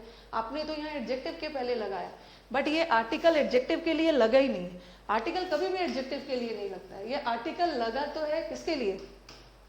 बॉय के लिए। और वहां पे रिवर सेक्रेड के लिए नहीं लगा था। इसे लिखा मैंने the Ganga is a sacred river. Okay, Ganga is a sacred river, पवित्र नदी। ये नाउन है। गंगा कैसा रिवर है? नाउन की विशेषता बता रहा है एडजेक्टिव। तो एडजेक्टिव के पहले आर्टिकल आया है ना, तो ये आर्टिकल एडजेक्टिव के लिए नहीं है, लगा तो ये रिवर के लिए, रिवर के लिए। सिंपली मैंने उस रिवर को की विशेषता बता दी, रिवर की विशेषता बता दी। यस, अगर मैं ऐसा लिखती, मैं लिखती ही इज अ गुड, ऐसा लिखूं मैं, ही इज अ गुड व्हाट। क्या ये सेंस दे रहा है? अब कभी भी एडजेक्टिव के लिए आर्टिकल नहीं लगता है, ये सेंस नहीं दे रहा है, क्योंकि यहाँ पे हमारा कोई नाउन नहीं है, यहाँ हमारा एडजेक्टिव है। एडजेक्टिव के साथ कभी भी आर्टिकल नहीं लगता है। आर्टिकल लगता ही है नाउन के लिए। सिंपली क्या होगा? ही इज अ गुड नहीं होगा, ही इज गुड। अगर आपको अ रखने का मन है ना, अ रखने का मन है, तो बाद में एक नाउन डालो, ही इज अ गुड बॉय। तो अल्टीमेटली ये जो आर्टिकल लगा है वो नाउन के लिए लगा है। सिंपली उस नाउन की विशेषता बता दी, नाउन की विशेषता बताइए। यस, ही इज गुड सही है। हाँ, तो वही चीज मुझे बताना था। अगेन ऑनर, ऑनर भी नाउन है, ऑनर सम्मान है, सम्मान भाव, सम्मान भी नाउन है, भाववाचक संज्ञा। इसके पहले भी आर्टिकल लगा है, आर्टिकल लगा है, इसका मतलब है ये नाउन। ठीक है, और ये देखो टू प्रेपोजिशन है, और प्रेपोजिशन के साथ भी नाउन आता है। तो नाउन को आइडेंटिफाई करने का एक और तरीका होता है। आर्टिकल के बाद नाउन आता है, प्रेपोजिशन के बाद नाउन आएगा। He played a great role, he played a great role in her success. ये मुझे बताओ कि ये रोल क्या है? रोल क्या है? हाँ, ही इज अ बॉय भी हो सकता है। हाँ बताइए। रोल, रोल का मतलब होता है आपका किरदार। ये रोल भी नाउन है। कैसे पता किया कि ये नाउन है? How did you get to know कि ये रोल नाउन है? कैसे पता चला आपको? एक तो क्या का भी जवाब मांगो। ही मतलब हु, किसने, किसने प्ले किया? ही ने। और क्या का जवाब आ रहा है? ही प्लेड वॉट, ही ने वॉट प्ले किया। क्या प्ले किया? ही ने रोल प्ले किया। वॉट का भी जवाब मांगोगे तो नाउन है। और दूसरा देखो अ है, और अ के साथ भी नाउन आता है, और ये ग्रेट एडजेक्टिव है। ठीक है, ग्रेट एडजेक्टिव है। He rode a yes in her success, noun का। और ये क्या है? ये सक्सेस क्या है बताओ? ये सक्सेस क्या है? सक्सेस इज सफलता। यस, इन आया, इन प्रेपोजिशन है, और प्रेपोजिशन के बाद भी नाउन ही आता है। हर सक्सेस, इस सेंटेंस का सब्जेक्ट, इस सेंटेंस में बात हर की नहीं हो रही है, सफलता की। तो ये प्रेपोजिशन है, प्रेपोजिशन के बाद भी नाउन आता है। तो नाउन का आइडेंटिफाई करने का तरीका, एक तो व्हाट, हु, हुम, एक आर्टिकल, दूसरा प्रेपोजिशन। अगर नाउन के साथ कोई एडजेक्टिव भी आ गया ना, ठीक है, एडजेक्टिव भी नाउन की विशेषता बताता है, बट याद रखना आर्टिकल उस एडजेक्टिव के लिए नहीं लगता, आर्टिकल उस नाउन के लिए लगता है। नेक्स्ट वाला देखो, he has a beautiful house. Noun identify करने का तरीका क्या है? ये देखो, नाउन है हाउस, ये ब्यूटीफुल क्या है? ब्यूटीफुल विशेषता बता रहा है, और विशेषता किसकी बताई जाएगी? नाउन की। तो हाउस तो नाउन है, और दूसरा ये आर्टिकल भी लगा है। आर्टिकल किसके लिए लगा है? हाउस के लिए। आर्टिकल से भी नाउन का पता कर सकते हैं, और ऐसे भी पता कर सकते हैं हु, ही के पास क्या है? What does he have? He के पास व्हाट, ही के पास व्हाट है? ही के पास क्या है? एक ब्यूटीफुल हाउस है। और क्या का भी जवाब मिल रहा है, ये भी नाउन है। चलो मुझे एक बार रिस्पॉन्ड करो। सक्सेस वर्ब नहीं है, मैं बताऊंगी, सक्सेस वर्ब नहीं है, सक्सीड वर्ब होता है। वर्ब को आइडेंटिफाई करने का भी तरीका बताऊंगी। पहले मुझे एक बार बताइए, इज इट क्लियर? अभी तो बहुत डिटेल में ले जाना है। वैसे तो हाउस यहाँ पे नाउन भी है, बट जैसे जैसे हमारा बैच बढ़ेगा, बच्चों का कहना होता है मैम आप जो फर्स्ट डे पढ़ाते हो, फर्स्ट डे आप इतना बेसिक पढ़ाते हो, और जब आपकी क्लास का चौथा पांचवा दिन होता है तो इमेजिन हम लोग नहीं कर पाते कि लेवल यहाँ तक भी जाएगा। इसलिए क्योंकि मुझे बैच में सब बच्चों को लेके जाना है। कई बच्चे होते हैं जिनकी बेसिक क्लियर नहीं होती है, तो सबको लेके चलना है, बट अल्टीमेटली हमारा लेवल तो मेंस वाला ही जाएगा ना। ओके, तो फर्स्ट डे से आप खुद फील करोगे, आप फर्स्ट डे क्लास अटेंड कर रहे हो और पांचवा छठा दिन आप देखोगे कि धीरे धीरे, ऐसा नहीं है कि एक ही बार मेंस लेवल चले जाएंगे, धीरे धीरे आपको भी दिक्कत ना हो, आप मेंस लेवल तक पहुंचोगे। ओके, चलिए। आप एक तो नाउन का दूसरा मेथड है आइडेंटिफाई करने का, और तीसरा मेथड क्या है?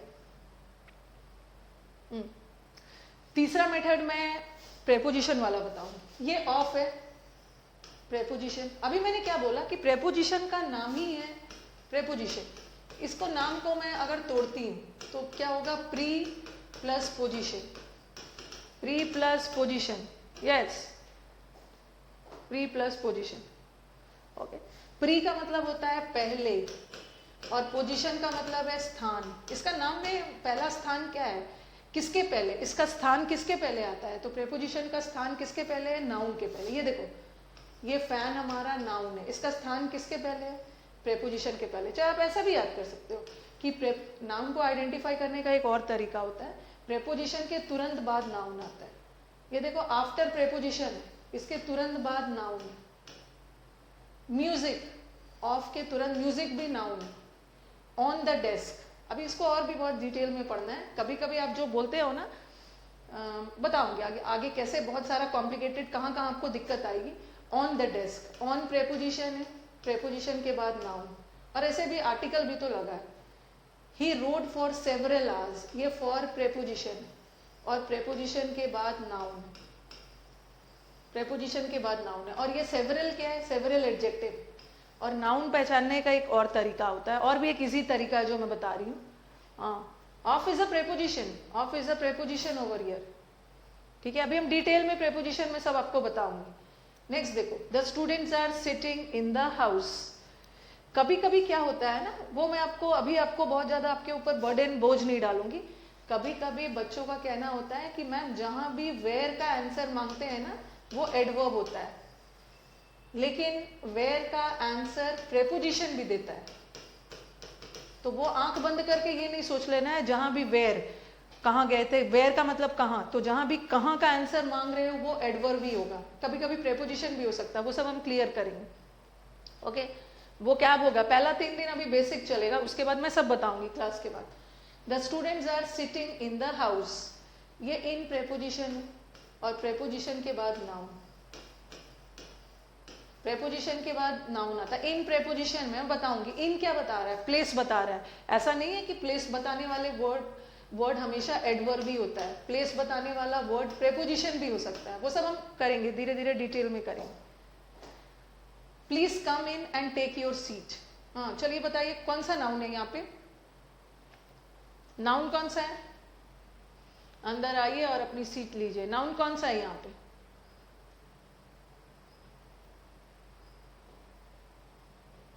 वो कैप स्टार्ट होगा, वो कैप के लिए आपको परेशान नहीं होना। आंसर बताइए, वांट योर कमेंट्स।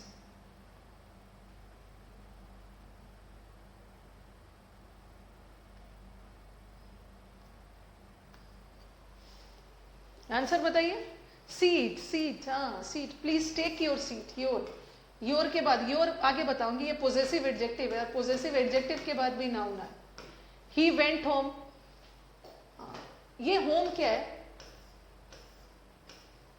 अब आपका कंफ्यूजन, अब आपका कंफ्यूजन देखो कहां कहां पे होगा। अब थोड़ा सा मैं इसको रब कर रही हूं, अब यहां से अब असली शुरू होगा confusion.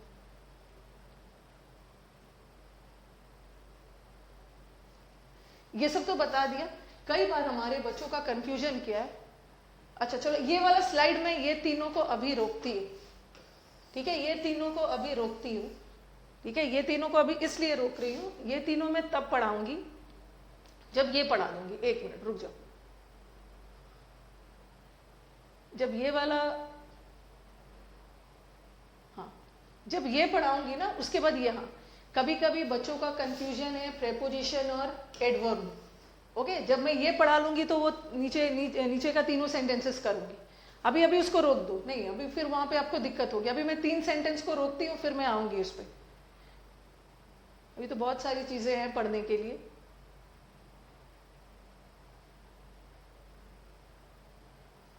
Okay, I am leaving this 3 sentences. 3 क्या, ये लास्ट का 4 छोड़ती हूँ। ओके, डोंट थिंक कि मैंने ऐसे इसको छोड़ दिया है, इसको मैं पढ़ाऊंगी, लेकिन अभी ये समझ में नहीं आएगा। मैं थोड़ा सा एडवर्ब क्या होता है ये पढ़ा लूँ ना, उसके बाद फिर आपको समझ में आएगा। ओके, तो अभी बस याद रखना है। यहाँ पे अभी देख लो, यहाँ पे क्या है, आर्टिकल है, आर्टिकल के पहले नाउन है, प्रेपोजिशन के साथ नाउन होता है, यहाँ भी प्रेपोजिशन के साथ नाउन, प्रेपोजिशन के साथ नाउन, प्रेपोजिशन के साथ नाउन और प्रेपोजिशन के साथ नाउन। ओके, क्योंकि ये अभी नहीं समझ में आएगा, इसको थोड़ा सा दिमाग लगाने वाला सेंटेंस। अब नेक्स्ट वाला आ जाओ, फंक्शन ऑफ नाउन। अभी तो हमने आइडेंटिफिकेशन सीखा कि नाउन कैसे पहचानेंगे कि कौन सा नाउन है, और नाउन पहचानने का एक और तरीका है। ठीक है, नाउन जो होता है हमारे सेंटेंस में किसका काम करता है, या तो वो सेंटेंस में सब्जेक्ट बनता है, या तो वो सेंटेंस में ऑब्जेक्ट बनता है। सबसे पहले तो आपको समझना है कि सब्जेक्ट और ऑब्जेक्ट क्या होता है। ठीक है, टेक का पार्ट ऑफ स्पीच बताऊंगी, मैं आपको बताऊंगी। पहले ये देखो, वो मैंने 4 सेंटेंस छोड़ा हुआ है, अभी उसको रोक दो, पीछे वाला करवा के फिर हम इस पे आएंगे। हाँ, नाउन का फंक्शन क्या होता है, नाउन वाक्य में काम क्या करता है। वाक्य में नाउन का काम होता है या तो वाक्य में सब्जेक्ट बनना, या तो वाक्य में ऑब्जेक्ट बनना। ठीक है, नाउन या तो सेंटेंस में कर्ता का काम करता है या तो कर्म का काम करता है। अब बच्चों का सबसे बड़ा कंफ्यूजन सेंटेंस में सब्जेक्ट और ऑब्जेक्ट पहचानना। ठीक है, ये देखो, बस सबसे पहले आप याद रखोगे, सब्जेक्ट तो सही है, सेंटेंस में जिसके बारे में बात कही गई है वो हमारा सब्जेक्ट है। जैसे मैंने लिखा he is busy, he is busy, इसमें नाउन डाल देती हूँ। कौन बिजी है, इस सेंटेंस में बात किसके बारे में कही गई है, राम के बारे में, तो Ram is the subject, Ram busy है। ठीक है, सब्जेक्ट। और फिर मैंने लिखा राम डिड द वर्क, किसके बारे में बात कही गई है, राम के बारे में, तो राम ही सब्जेक्ट है हमारा। सब्जेक्ट तो आप फटाफट पहचान लेते हो। दिक्कत कब है, ऑब्जेक्ट पहचानने में। ऑब्जेक्ट आर्टिकल्स में कितने होते हैं वो हम आर्टिकल्स में पढ़ेंगे, मैम थॉट में साइलेंट के क्यों होता है, थॉट में साइलेंट के, थॉट कहाँ पे के है, यहाँ पे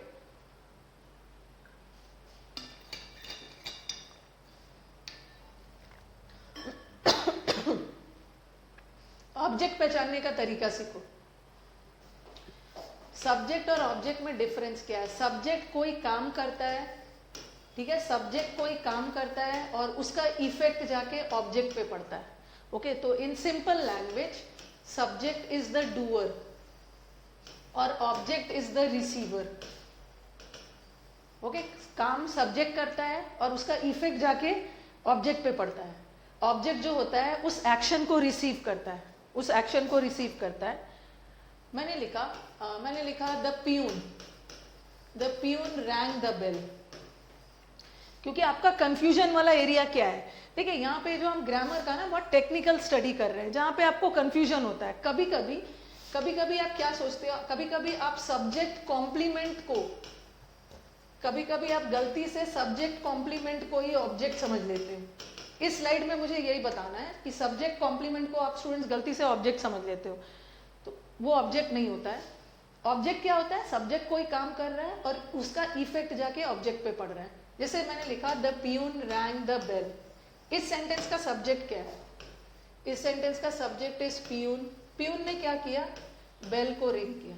अब बताओ, देखो काम तो प्यून ने किया, ठीक है, काम तो प्यून ने किया, बट बजा तो जाके बेल ना। इफेक्ट किस पे पड़ा, इफेक्ट तो पड़ा बेल पे, तो bell is the object, bell is the object, ठीक है, बिकॉज प्यून काम कर रहा है बट बज तो रहा है बेल को। Peon is the doer, peon ने काम किया बट उस बेल बजाने का, बट एक्शन तो रिसीव हुआ बेल के द्वारा ना, बजा तो बेल, तो यहाँ पे डूअर अलग है, रिसीवर अलग। और अब देखो प्यून भी नाउन है, प्यून भी नाउन है और बेल भी नाउन। और मैंने आपको क्या बताया, नाउन का काम क्या होता है, सब्जेक्ट होना या ऑब्जेक्ट होना, ठीक है, ये हमारा ऑब्जेक्ट है। लेकिन अगर मैंने लिखा he is a good boy, he is a good boy, he तो हमारे, अभी मैं आपको सेंटेंस में सब्जेक्ट और ऑब्जेक्ट पहचानना सिखा रही हूँ। ही क्या है हमारा, या राम लिख लो, Ram is a good boy, Ram हमारे सेंटेंस का सब्जेक्ट है। अब मुझे बताओ कि क्या आप बॉय को ऑब्जेक्ट मान सकते हो, बॉय को ऑब्जेक्ट मान सकते हो? आपने बेल को तो ऑब्जेक्ट माना, ऑब्जेक्ट मानने के लिए ध्यान रखना है सब्जेक्ट काम कर रहा है और उसका इफेक्ट जाके ऑब्जेक्ट पे पड़ रहा है, कर्ता काम कर रहा है उसका प्रभाव कर्म पे जाके पड़ रहा है, इसको ऑब्जेक्ट मान सकते हो? क्योंकि कुछ को लगेगा ना राम सब्जेक्ट है, इज वर्ब है, और सब्जेक्ट वर्ब के बाद इसको ऑब्जेक्ट डाल दो। नो नो नो, नहीं मानेंगे। क्यों नहीं मानोगे? चलो मैं एक बार अच्छे से इसको लिखती हूँ। मैंने लिखा Ram is a good boy,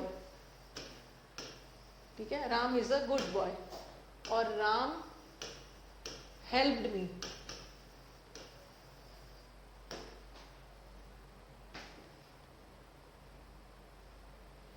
ये देखो अंडरस्टूड है कि ये सब्जेक्ट है, सब्जेक्ट को ये डूअर बोलते हैं, ये राम हमारा यहाँ पे सब्जेक्ट है, और यहाँ भी राम हमारा सब्जेक्ट है।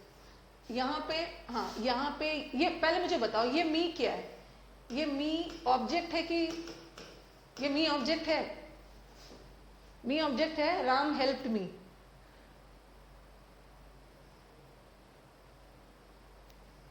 राम हेल्प मी, हेल्प करने का काम, हेल्प करने का काम किसने किया? राम ने, बट प्रभाव किस पे जाके पड़ा? हेल्प को रिसीव किसने किया? उस मदद का फायदा मी ने उठाया, मी ने उठाया। तो यहाँ पे मी हमारा ऑब्जेक्ट है क्योंकि काम कोई और कर रहा है, इफेक्ट किसी और पे पड़ रहा है, ठीक है, ये ऑब्जेक्ट है। बट ठीक है, इसको हम ऑब्जेक्ट नहीं मान सकते हैं। Ram is a good boy, ये बात तो राम के बारे में ही बोली जा रही है ना, ऐसा नहीं है कि राम ने कुछ और किया और इफेक्ट किसी दूसरे पे जाके पड़ा। ये पूरी बात डूअर के लिए ही बोला जा रहा है, ये पूरी बात राम के लिए ही बोली जा रही है। तो इसको आप ऑब्जेक्ट नहीं मानोगे। ऑब्जेक्ट तो तब मानोगे जब काम कोई और कर रहा है, इफेक्ट किसी और पे पड़ रहा है। तो ये जो बॉय है, ठीक है, इसको भी, ये भी नाउन ही है, बट इसको हम क्या बोलेंगे? Subject complement.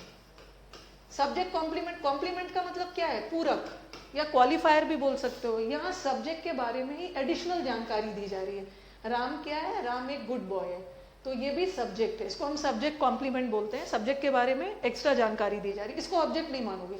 ऑब्जेक्ट तो तब मानोगे जब काम कोई और कर रहा है, इफेक्ट किसी और पे पड़ रहा है। ओके, काम कोई और कर रहा है, इफेक्ट किसी और पे पड़ रहा है, ठीक है। अब नेक्स्ट वाले स्लाइड में, जो प्रीवियस स्लाइड है, उसमें मैं आपको बताऊंगी हाउ टू आइडेंटिफाई कि कौन ऑब्जेक्ट है, कौन सब्जेक्ट कॉम्प्लीमेंट है।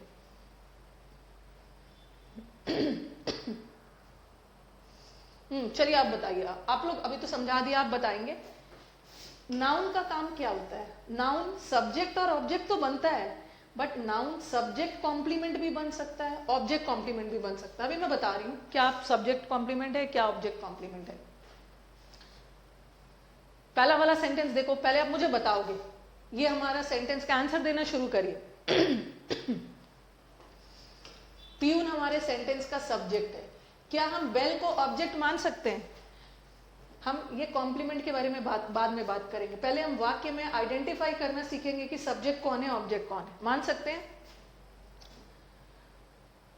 नोट्स कैसे प्रिपेयर करेंगे वो मैं बताऊंगी। नोट्स प्रिपेयर कैसे करना है, कैसे करना है, कौन से कलर के पेन से करना है, 3 कलर का पेन यूज करना है, वो सब मैं बताऊंगी। ऑब्जेक्ट है ना? यस। कैसे पता चला ये ऑब्जेक्ट है? क्योंकि काम सब्जेक्ट ने किया और रिसीवर तो बेल है, तो ये हमारा ऑब्जेक्ट। ओके, ये ऑब्जेक्ट। और राम बिकेम अ राइटर, क्या मैं इसको ऑब्जेक्ट मान सकती हूँ? ऑब्जेक्ट मान सकती हूँ राम को। कैसे नोट्स बनाना है,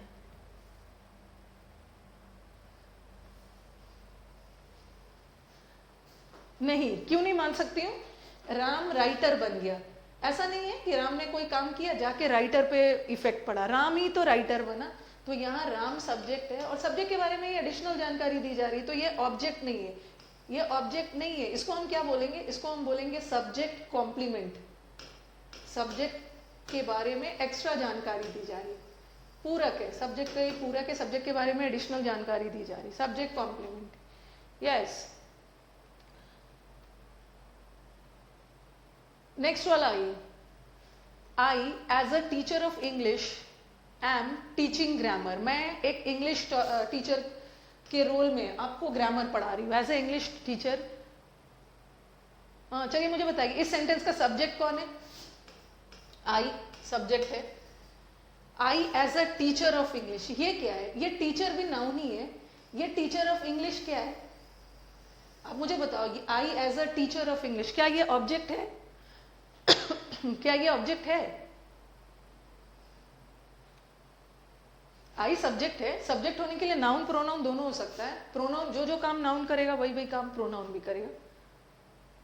हाँ, नहीं नहीं, क्योंकि मैं ही तो वो टीचर ऑफ इंग्लिश हूं, मैं अपने बारे में एडिशनल जानकारी दे रही हूं, तो ये क्या हो गया? ये सब्जेक्ट कॉम्प्लीमेंट हुआ, इसको ऑब्जेक्ट नहीं मानोगे, सब्जेक्ट कॉम्प्लीमेंट है, ठीक है। आई एम टीचिंग ग्रामर, ये ग्रामर क्या है?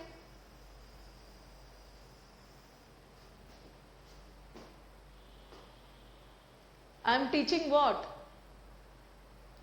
हाँ, सब्जेक्ट कॉम्प्लीमेंट है, पहला वाला सब्जेक्ट कॉम्प्लीमेंट। ये ग्रामर क्या है? Grammar I am teaching what, grammar object है, ग्रामर ऑब्जेक्ट है, grammar object. I am teaching what, पढ़ तो रहे हो अब ग्रामर। हाँ, नेक्स्ट वाला सेंटेंस देखो, सरकमस्टांसेस, परिस्थितियों ने दोनों भाई को दुश्मन बना दिया है, परिस्थितियों ने दोनों भाई को दुश्मन बना दिया, ये सरकमस्टांसेस नाउन है, ठीक है, नाउन है, वाक्य में सरकमस्टांसेस के बारे में बोली गई। हैव मेड द ब्रदर्स, ये क्या है? ब्रदर्स क्या है यहाँ पे? ब्रदर्स क्या है? आई हैव सोर थ्रोट, कुछ बच्चों को लग रहा है मैम टेस्ट करवाओ, कोरोना है, कोरोना नहीं है, सोर थ्रोट है।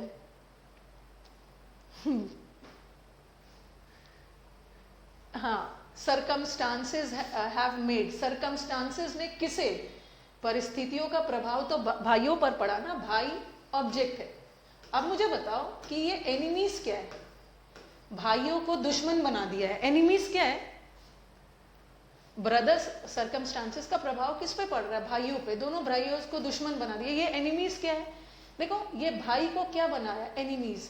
ये ऑब्जेक्ट के बारे में एडिशनल जानकारी दी जा रही है ना, तो ये क्या हो गया? Object complement, object complement.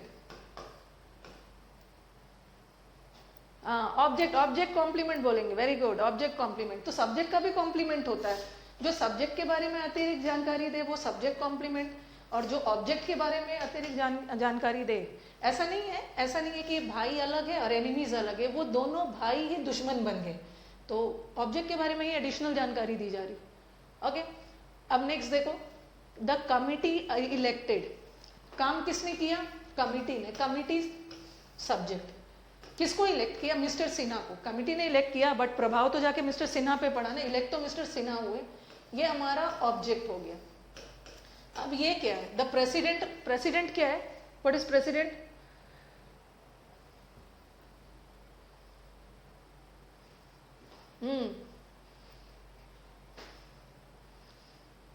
Yes, mister Sinha कोई अलग नहीं है और प्रेसिडेंट कोई अलग नहीं है, मिस्टर सिन्हा को ही प्रेसिडेंट अपॉइंट किया गया, तो मिस्टर सिन्हा के बारे में ही एडिशनल जानकारी दी जा रही है ना, तो ये ऑब्जेक्ट कॉम्प्लीमेंट हो गया, ऑब्जेक्ट पूरक। एक बार आप लोग मुझे रिस्पॉन्ड करके बताएंगे, ठीक है, एक बार मुझे रिस्पॉन्ड करके बताएंगे, ये क्लियर हो रहा है कि सब्जेक्ट और सब्जेक्ट कॉम्प्लीमेंट क्या होता है और ऑब्जेक्ट या ऑब्जेक्ट कॉम्प्लीमेंट क्या होता है? एक बार आप मुझे रिस्पॉन्ड करेंगे। आज मैं यूट्यूब कमेंट्स नहीं ले पा रही हूँ क्योंकि उससे क्या होगा, टाइम वेस्ट होता।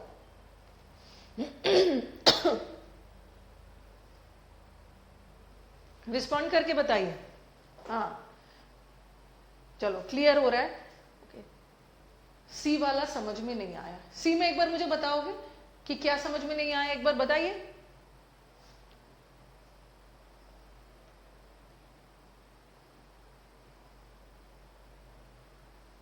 क्लियर हो रहा है, सब क्लियर है, चलो। और पार्ट ऑफ स्पीच ना, पार्ट ऑफ स्पीच, और एकदम हड़बड़ाना बिल्कुल नहीं है। आई अश्योर यू पीपल कि ये बैच के बाद, ये मेरा कॉन्फिडेंस मतलब अपने आप पे तो है ही, ये कॉन्फिडेंस मुझे अपने स्टूडेंट्स पे भी है। ये बैच के बाद आपको किसी बैच की ज़रूरत नहीं पड़ेगी, थोड़ा सा टाइम ज़्यादा लग जाए बट एक ही बैच, ये बैच पढ़ने के बाद फिर दूसरे बैच की ज़रूरत नहीं है, तो इसलिए एकदम हड़बड़ाना नहीं है, एकदम डिटेल में पढ़ना है। ओके, ये क्लियर हो गया। सब्जेक्ट क्या होता है, सब्जेक्ट कॉम्प्लीमेंट क्या होता है, फिर से सी वाला बता दीजिए। अब मैं थोड़ा पहले देखो इसी में मैं थोड़ा समझा देती हूँ, फिर रिपीट करूंगी। बस सब्जेक्ट के बारे में एडिशनल जानकारी सब्जेक्ट कॉम्प्लीमेंट, ऑब्जेक्ट के बारे में एडिशनल जानकारी ऑब्जेक्ट कॉम्प्लीमेंट। और ये जो सब्जेक्ट होता है वो तो नाउन होता ही है, ऑब्जेक्ट भी नाउन होता है, साथ साथ सब्जेक्ट कॉम्प्लीमेंट और ऑब्जेक्ट कॉम्प्लीमेंट भी नाउन का काम कर सकता है। ये सेंटेंस देखो, अभी मैं फिर से इसको एक बार समझा रही हूँ। ये हमारा सब्जेक्ट है, ये हमारा ऑब्जेक्ट है, और सब्जेक्ट होने के लिए क्या होना है, नाउन। हमारा नाउन वाक्य में सब्जेक्ट का भी काम कर सकता है, हमारा वाक्य नाउन में ऑब्जेक्ट का भी काम कर सकता है, ये तो क्लियर है। ये क्या था, Ram became a writer, Ram खुद ही राइटर बना, ये हमारा क्या था, ये क्या था, सब्जेक्ट कॉम्प्लीमेंट। यहाँ सब्जेक्ट के बारे में एडिशनल जानकारी दी जा रही है। सब्जेक्ट तो नाउन होता ही है, साथ में सब्जेक्ट कॉम्प्लीमेंट भी नाउन होता है। अब ये राइटर भी तो नाउन है ना, राइटर एक व्यक्ति है, व्यक्ति भी तो नाउन है, तो सब्जेक्ट तो नाउन है ही, राम तो नाउन यह है ही, और सब्जेक्ट कॉम्प्लीमेंट भी नाउन हो सकता है, सब्जेक्ट कॉम्प्लीमेंट भी नाउन हो सकता है। नेक्स्ट वाला देखो, I as a teacher of English, यहाँ पे कम दिक्कत हो रही थी। चलो आप मुझे बताओ कि यहाँ दिक्कत क्या आ रही है। मैं एक इंग्लिश टीचर के तौर पे, ठीक है, ये तो हमारा सब्जेक्ट है और ये हमारा सब्जेक्ट कॉम्प्लीमेंट है। ये टीचर क्या है, टीचर भी नाउन है ना, वैसे तो ये सब्जेक्ट कॉम्प्लीमेंट है, और सब्जेक्ट कॉम्प्लीमेंट भी तो नाउन हो सकता है, सब्जेक्ट कॉम्प्लीमेंट भी नाउन का फंक्शन कर सकता है। अब आपको दिमाग में कहीं ऐसा तो नहीं आ रहा मैम ने एम किसको लगाया, ये एम मैंने किसको देख के लगाया, इस सेंटेंस का आपको लगेगा कि मैम आपने इज क्यों नहीं लगाया। आपको, आप तो इंग्लिश के टीचर हो तो आप इज लगाओ, आपने एम क्यों लगाया, क्योंकि हमारा जो वर्ब होता है ना, वर्ब किसके अकॉर्डिंग लगता है, वर्ब किसके अकॉर्डिंग लगेगा, सब्जेक्ट के अकॉर्डिंग। तो इस सेंटेंस का सब्जेक्ट आई है और आई के साथ एम लगता है। टीचर ऑफ इंग्लिश सब्जेक्ट थोड़ी था, टीचर ऑफ इंग्लिश तो सब्जेक्ट कॉम्प्लीमेंट है, और सब्जेक्ट कॉम्प्लीमेंट के अकॉर्डिंग हमारा वर्ब नहीं लगेगा, हमारा वर्ब तो सब्जेक्ट के अकॉर्डिंग लगेगा। आई एम टीचिंग व्हाट, हाँ एक दो चीज और बता रही हूं। यस, आई एम, नेक्स्ट वाला सेंटेंस जो आई के अकॉर्डिंग लगा, आई के अकॉर्डिंग लगा। अब फिर circumstances have made me brothers, ये देखो ब्रदर्स ऑब्जेक्ट है, ब्रदर्स हमारा object, I am teaching grammar, okay, brothers हमारा ऑब्जेक्ट है, और ये क्या है, ऑब्जेक्ट कॉम्प्लीमेंट, ये हमारा ऑब्जेक्ट कॉम्प्लीमेंट। ये इसको भी आप ऑब्जेक्ट नहीं मानोगे, ये ग्रामर को भी पूरा ऑब्जेक्ट नहीं मानोगे, ठीक है, ग्रामर को भी ऑब्जेक्ट नहीं मानोगे, ये पूरा एक सब्जेक्ट है। मैं क्या पढ़ा रही हूँ, मैं क्या पढ़ा रही हूँ, मैं ग्रामर पढ़ा रही हूँ, तो ये भी पूरा हमारा सब्जेक्ट कॉम्प्लीमेंट में ही आ जाएगा, और सब्जेक्ट कॉम्प्लीमेंट भी नाउन ही होता है, सब्जेक्ट कॉम्प्लीमेंट भी नाउन ही होता है। और देखो ब्रदर्स हमारा नाउन है, और ब्रदर्स को क्या बना दिया, एनिमीज बना दिया, ये भी ऑब्जेक्ट है बट ऑब्जेक्ट कॉम्प्लीमेंट, और ऑब्जेक्ट कॉम्प्लीमेंट भी नाउन ही होता है।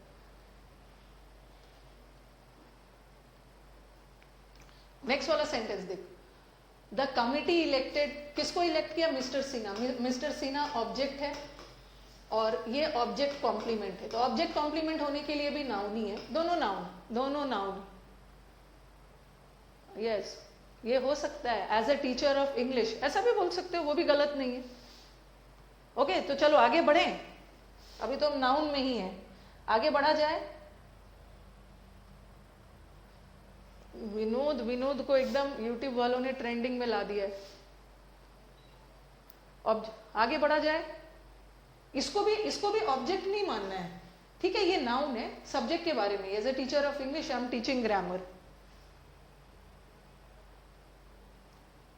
वो पूरा सब्जेक्ट कॉम्प्लीमेंट ही है। सी में जो है ना, teacher of English I am teaching grammar, ये भी सब्जेक्ट कॉम्प्लीमेंट ही है, इसको ऑब्जेक्ट नहीं मानोगी। आगे बढ़ा जाए, ये तो हमने नाउन के बारे में पढ़ दिया। अभी तक आपने क्या सीखा, 2 दिन आइडेंटिफिकेशन ऑफ नाउन चलेगा, ठीक है, 2 days will do identification of noun, आज वेडनेसडे है ना, थर्सडे, फिर फ्राइडे से मैं वर्ब स्टार्ट कर दूँ। आप खुद फील करोगे जब बेसिक क्लियर हो जाएगा ना, फिर आपके लिए चीज़ें इजी हो जाएगी। अभी तक आपने क्या सीखा? नाउन को आइडेंटिफाई करने का तरीका एक है आर्टिकल, नाउन के साथ आर्टिकल लगता है। दूसरा आपने क्या तरीका सीखा? नाउन को आइडेंटिफाई करने के लिए प्रेपोजिशन भी है, प्रेपोजिशन के बाद भी नाउन आता है। और नाउन हमारा सब्जेक्ट का काम भी कर सकता है वाक्य में, ऑब्जेक्ट का भी काम, या सब्जेक्ट कॉम्प्लीमेंट का भी काम और ऑब्जेक्ट कॉम्प्लीमेंट का भी काम। यस, विनोद कौन है? पता नहीं कौन है, झूठ मूठ का टाइम पास कर रहे हैं सब बच्चे। विनोद विनोद यूट्यूब पे।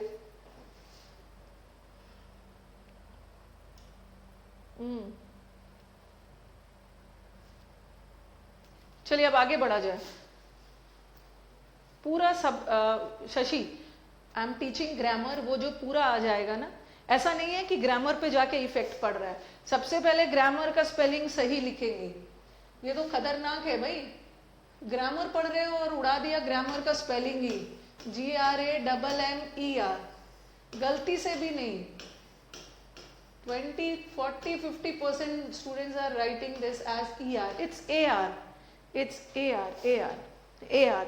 और सबसे और दूसरा चीज, मैम गुड मॉर्निंग, मैम का स्पेलिंग ये लिखते हैं, ये मैम का स्पेलिंग है, मैम का स्पेलिंग दिस वन, ठीक है। ये मेम करना मतलब किसी को अपंग करना, किसी के मूवमेंट को रोक देना, किसी के क्रिपल कर देना, किसी को इंजर कर देना, अपंग कर देना। तो रोज मुझे 10, 15, 30 बच्चे तो अपंग करते ही हूँ, फिर मैं ठीक ठाक होके आ जाती हूँ। संजय दास, आपका SMS आ रहा है, आपका SMS आ रहा है। इंजर करना, but they injure me every day. Okay, noun का क्लियर हो गया। अब आ जाओ वर्ब पे। This will take time because we don't want to skip any point. Verb बहुत इजी है। वर्ब को पहचानने का तरीका क्या है? किसी भी वर्ड से। और नाउन को पहचानने का एक और तरीका है, एक बताओ। चलो, नाउन को पहचानने के लिए और क्या किया जा सकता है? नाउन का एक और कैरेक्टरिस्टिक होता है। क्या होता है? आपका SMS आ रहा है, आपका अचल, आप सबका SMS आ रहा है। हाँ बताओ। और नाउन को पहचानने का तरीका क्या होता है? नाउन की टेंडेंसी, आप बहुत अच्छे डॉक्टर भी हो मैम, माय गॉड। नाउन का एक और टेंडेंसी क्या होता है? नाउन का टेंडेंसी होता है सिंगुलर और प्लूरल बनने का, ठीक है। नाउन का कैरेक्टरिस्टिक एक और होता है, नाउन एक वचन बहुवचन दोनों में यूज होगा। जैसे हमारे ग्रामर में तीन ही चीज का सिंगुलर और प्लूरल बनता है। चलो बताओ, किसका किसका?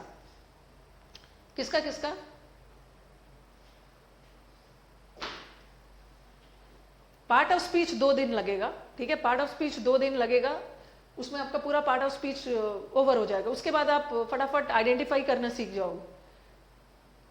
सबका पता नहीं क्यों पूछ रहे हैं, मेरा मैसेज जा रहा है। हाँ, हमारे ग्रामर में तीन ही चीज का सिंगुलर और प्लूरल बनता है। किसका? एक नाउन का सिंगुलर प्लूरल बनेगा, एक वर्ब का सिंगुलर प्लूरल बनता है, और एक प्रोनाउन का भी बनता है। जैसे नाउन में बॉय का लगा सकते हो ना, बॉयज, S लगा के बनाते हैं। बेबी का बेबीज। तो नाउन का एक और कैरेक्टरिस्टिक्स होता है सिंगुलर प्लूरल बनने का। बट ऐसा नहीं है कि सब नाउन का सिंगुलर प्लूरल बनता ही है। वर्ब का भी सिंगुलर प्लूरल बनता है, ठीक है। जैसे गो और गोज सिंगुलर है, गो प्लूरल है। और प्रोनाउन का भी बनता है, वो सब हम पढ़ेंगे सब्जेक्ट 1 में। ही का दे बन गया, आई का वी बन गया। तो नाउन प्रोनाउन का भी सिंगुलर प्लूरल बनता है, वर्ब का भी बनता है। यस। एंड वर्ब को आइडेंटिफाई करने का तरीका क्या है? चलिए अपनी तरफ से बताइए, कैसे आइडेंटिफाई करोगे वाक्य में कि वो वर्ब है? अब कुछ बच्चे ये बोलेंगे ना, कुछ बच्चों का मैम जहां पे एक्शन हो रहा है ना, वो वर्ब है। जैसे मैंने लिखा ही गोज टू स्कूल, यहाँ तो एक्शन हो रहा है ना, वो स्कूल जाने का काम कर रहा है। बट ये आपका अधूरा डेफिनेशन है। ऐसा नहीं है कि जब एक्शन होगा तभी वर्ब होगा। यहाँ पे देखो, मैंने लिखा ही इज इल। क्या यहाँ पे कोई एक्शन हो रहा है? भाई आपका मैसेज आ रहा है,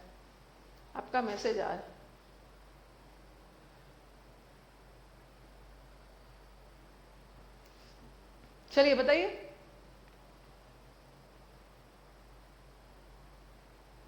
मैम क्यों? अच्छा, इंडिविजुअल, सबका मैसेज आ रहा है। बहुत सारे सबका आ रहा है। हाँ हाँ, यहाँ पे एक्शन हो रहा है बट यहाँ पे कोई एक्शन नहीं हो रहा, वो बीमार है, वो कोई एक्शन नहीं कर रहा है, यहाँ स्टेट बताई जा रही है। तो सबसे पहले तो ये बोलना बंद कर देना है। जूनियर क्लासेस में जब हम छोटे होते हैं हमारा दिमाग भी छोटा होता है, तो धीरे धीरे आप बड़े होते हो, दिमाग कुछ ज़्यादा बड़ा हो जाता है। हाँ, दिमाग कुछ ज़्यादा बड़ा हो जाता है। तो वर्ब को पहचानने का तरीका क्या है? सबसे पहले वर्ब को पहचानने का, ये वाला डेफिनेशन एकदम हटाओगे, व्हाट इज वर्ब? तो वर्ब्स आर एक्शन वर्ड्स। बचपन से हम सीखते आ रहे हैं ना, डूइंग वर्ड्स या एक्शन वर्ब्स को हम वर्ब बोलते हैं, एक्शन वर्ड्स को। बट ऐसा नहीं है, वर्ब्स एक्शन के साथ साथ स्टेट भी बताता है। ठीक है, एक्शन तो हो रहा है, क्रिया बताएगा, ये साथ में अवस्था स्टेट भी बताता है। आई लाइक इंग्लिश, यहाँ पे लाइक वर्ब है। ही गोज टू स्कूल, ये भी वर्ब है। आई हैव अ बुक, ये भी वर्ब है। आई नो हिम, ये भी वर्ब है। और ही रीच द स्टेशन, ये भी वर्ब है। सब वर्ब है। मुझे बताओ, आई लाइक इंग्लिश में कोई एक्शन हो रहा है? वर्ब जो है वो हमारा एक्शन तो बताएगा, साथ साथ वर्ब स्टेट भी बताता है, अवस्था। साथ साथ वर्ब पोजेशन भी बताता है। मालिकाना अधिकार के लिए भी हम वर्ब का यूज करते हैं। चलो बताओ, आई लाइक इंग्लिश, यहाँ पे कोई एक्शन नहीं हो रहा, बस एक स्टेट बताया जा रहा है। I like what? I like English. Action नहीं हो रहा है। ही गोज टू स्कूल, यहाँ पे एक्शन हो रहा है। आई हैव अ बुक, यहाँ एक्शन तो नहीं हो रहा है, पोजेशन बता रहा है। आई नो हिम, स्टेट बताई जा रही है। ही रीच्ड, उसने स्कूल पहुंचा, तो यहाँ पे एक्शन हुआ। तो वर्ब सिर्फ एक्शन नहीं बताता है, स्टेट भी बता सकता है, पोजेशन भी बता सकता है। और वर्ब को पहचानने का तरीका क्या है? वर्ब को पहचानने का तरीका क्या है? आपने, ठीक है, थोड़ी बहुत टेंस तो पढ़ी ही होगी। टेंस पार्ट ऑफ स्पीच में नहीं आता है। टेंस को हम पार्ट ऑफ स्पीच में क्यों नहीं रखते हैं? पार्ट ऑफ स्पीच में जो 8 पार्ट ऑफ स्पीच है उसमें टेंस नहीं है, बट 8 पार्ट ऑफ स्पीच में वर्ब है। हमने इसलिए नहीं रखा है क्योंकि टेंस कोई पार्ट ऑफ स्पीच नहीं है, क्योंकि सेंटेंस के टेंस को डिसाइड करने के लिए हम किसका यूज करते हैं? वर्ब का। Verb, verb. सबका मैसेज आ रहा है, सबका मैसेज आ रहा है। ओके, सबका मैसेज आ रहा है। तो सेंटेंस का टेंस पहचानने के लिए हम वर्ब का यूज करते हैं। तो वर्ब को पहचानने का तरीका क्या है? जिस वर्ड से सेंटेंस का टेंस बदला जा सके उसको हम वर्ब बोलते हैं। जैसे गो है, गो प्रेजेंट में है, गोज प्रेजेंट में। अब मैं इसको पास करने के लिए वेंट लगा दिया, तो ये वर्ब हो गया। इज प्रेजेंट में है और मुझे इसको पास करना है, तो मैंने वॉज लगा दिया। हैज और हैव प्रेजेंट में है, इसको पास करने के लिए मैंने हैड लगा दिया। अब राम को तो मैं राम का टेंस नहीं बदल सकती है ना, राम वर्ब नहीं है। तो जिस वर्ड से सेंटेंस का टेंस बदला जा सके, इसका मतलब है श्योर शॉर्ट वो वर्ब है। अब मैं लाइक का लाइक्ड कर सकती हूँ ना, पास्ट बना सकती हूँ। गो का वेंट भी कर सकती हूँ।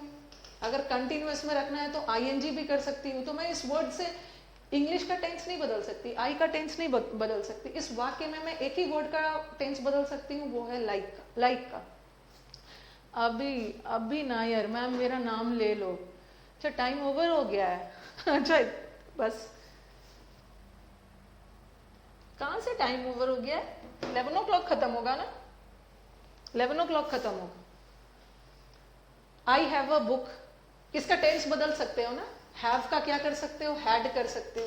तो जिस वर्ड से आप टेंस बदल सकते हो वो verb. I know him, know का मैं न्यू कर सकती हूँ, टेंस बदल सकती हूँ। रीच का पास्ट है, मैं इसका प्रेजेंट भी कर सकती हूँ। तो जिसका पास्ट प्रेजेंट बनाया जा सकता है, इसका मतलब है वो वर्ब है। हाँ,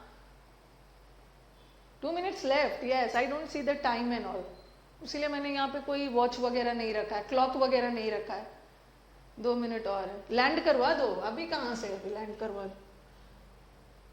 तो ये समझ में आ रहा है वर्ब को कैसे आइडेंटिफाई। कल तो और भी मजेदार होगा।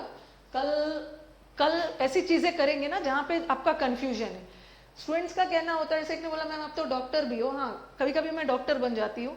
जब आपको प्रैक्टिस सेशन करवाने लगती हूँ ना, तो फिर उस समय बोलती हूँ कि आपके मन में ये आ रहा होगा, क्योंकि काफी दिनों से हम लोग पढ़ा रहे हैं, हमें पता है कि स्टूडेंट्स का कंफ्यूजन एरिया कहाँ है। और यहाँ रटा है, रूल्स और कॉन्सेप्ट्स पे नहीं जाना, यहाँ आपको अपना कंफ्यूजन दूर करना है, ताकि फिर आपको एग्जाम में दिक्कत ना हो। ओके, हाँ, नमस्ते। 12 बजे तक पढ़ाइएगा। एक मिनट, ये वर्ब है ना, ही गोज टू स्कूल, इसका टेंस बदल सकते हो, यहाँ भी टेंस बदल दिया, तो ये वर्ब है। तो जिसका भी टेंस बदला जा सकता है वो वर्ब है। वर्ब को आइडेंटिफाई करने का तरीका बता दिया। अब आ जाओ सेंटेंस में, एडजेक्टिव थोड़ा सा और कवर कर लेते हैं, फिर मैं आपको होमवर्क भी दूंगी। हाँ, एक चीज मुझे और बताना था, let me take a slide. Object, अभी मैंने बताया कि ऑब्जेक्ट होता है, आपने ऑब्जेक्ट आइडेंटिफाई करना सीख लिया, काम कोई और कर रहा है, उसको उसका प्रभाव जाके किसी और पे पड़ रहा है। ऑब्जेक्ट भी दो तरह का होता है, ठीक है, दो तरह का ऑब्जेक्ट होता है। एक ऑब्जेक्ट वर्ब का होता है और एक ऑब्जेक्ट प्रेपोजिशन का होता है। ये सब आप देखोगे ना, ये सब आपको एक्टिव पैसिव नरेशन सब में हेल्प करेगा। नोट्स कैसे बनाएं? राम राम मुकेश, राम राम। मैंने लिखा ही gave a ring to her. He gave a ring to, चलो प्रिया, ऐसा टाइप से लिख दिया। अब देखो, ही हमारा सेंटेंस का सब्जेक्ट, ही हमारे सेंटेंस का सब्जेक्ट है। गेव क्या है? वर्ब। ही ने क्या दिया? ही ने रिंग दिया। ही ने क्या दिया? रिंग दिया। ही गेव अ रिंग, ठीक है, he gave a ring to her, ये भी ऑब्जेक्ट है। और किसको दिया? प्रिया को, ये भी ऑब्जेक्ट। दो ऑब्जेक्ट, यहां पे दो ऑब्जेक्ट है। हाँ, बस अब खत्म करूंगी, 11 बजे तक का बैच है। इसमें दो ऑब्जेक्ट है। अब मैं थोड़ा YouTube वालों को भी देख लो भाई। Will this class continue like this YouTube पे demo will be for 3 days। अच्छा, प्रिया नहीं कृति, उसीलिए मैं ये सब कमेंट नहीं देख रही हूँ ना।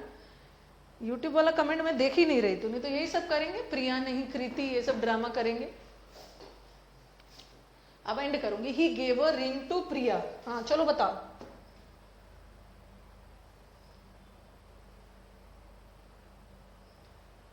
इसमें दो ऑब्जेक्ट है, इसमें दो ऑब्जेक्ट है, ठीक है। एक ऑब्जेक्ट रिंग है और एक ऑब्जेक्ट, सेंटेंस में जैसे दो सब्जेक्ट आ सकता है वैसे सेंटेंस में दो ऑब्जेक्ट भी आ सकता है।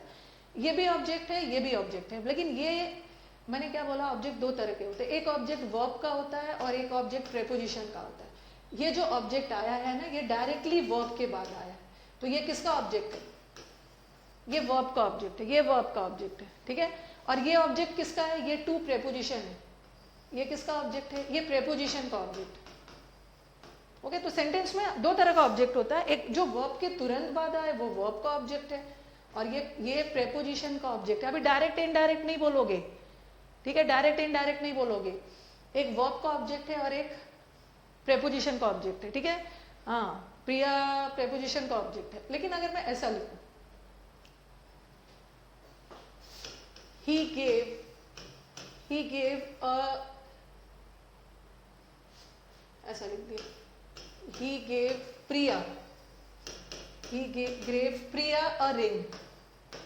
उसने प्रिया को क्या दिया? प्रिया को रिंग दिया। ही क्या है? सब्जेक्ट, ये क्या है? वर्ब, और ये हमारा ऑब्जेक्ट है। किसको रिंग दिया? प्रिया, किसको? प्रिया को। क्या? रिंग। दोनों ऑब्जेक्ट। यहाँ भी दो ऑब्जेक्ट और वहां भी दो ऑब्जेक्ट था, बट वहां एक प्रेपोजिशन का था और एक वर्ब का था। बट अब मुझे बताओ पहले कि ये दो ऑब्जेक्ट है, ये दोनों ऑब्जेक्ट किसका है?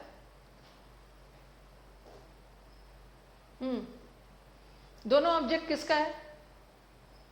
देखो, जिसको भी बफरिंग की प्रॉब्लम है ना, उन आपके साइड से प्रॉब्लम है, आपके साइड से प्रॉब्लम है, आपके साइड का नेट गड़बड़ आ रहा है। क्योंकि अगर यहां से बफरिंग की प्रॉब्लम होती ना, तो बहुत सारे मेजॉरिटी बच्चों को प्रॉब्लम आती। यहाँ एक आध दो बच्चों को बफरिंग की प्रॉब्लम आ रही है, इसका मतलब है ये प्रॉब्लम आपके साइड से है नेट का, यहाँ से सब ठीक ठाक है। दोनों ऑब्जेक्ट वर्ब का है, यहाँ तो कोई प्रेपोजिशन नहीं है। ये भी ऑब्जेक्ट वर्ब का है, ये भी ऑब्जेक्ट वर्ब का है। जो वर्ब के तुरंत बाद आता है ना, उसको हम इनडायरेक्ट ऑब्जेक्ट बोलते हैं, और इसको हम डायरेक्ट ऑब्जेक्ट बोलते हैं। डायरेक्ट ऑब्जेक्ट, ओके, दोनों ऑब्जेक्ट वर्ब का है। तो हमारे सेंटेंस में दो ऑब्जेक्ट आ सकता है, या तो दोनों वर्ब का हो सकता है, बट या तो एक वर्ब का हो सकता है और एक प्रेपोजिशन का हो सकता है। अगर मैंने लिखा he fought, FOUGHT, he fought with the wolf, ये देखो, ही हमारा सब्जेक्ट है, ये वर्ब है, और ये वुल्फ ऑब्जेक्ट है। अब मुझे बताओ, जरूरी नहीं है कि वर्ब का ही ऑब्जेक्ट आए, कभी कभी सेंटेंस में वर्ब का ऑब्जेक्ट ना आके प्रेपोजिशन का भी आ सकता है। यहाँ भी ऑब्जेक्ट है वुल्फ, बट ये किसका है? किसका है?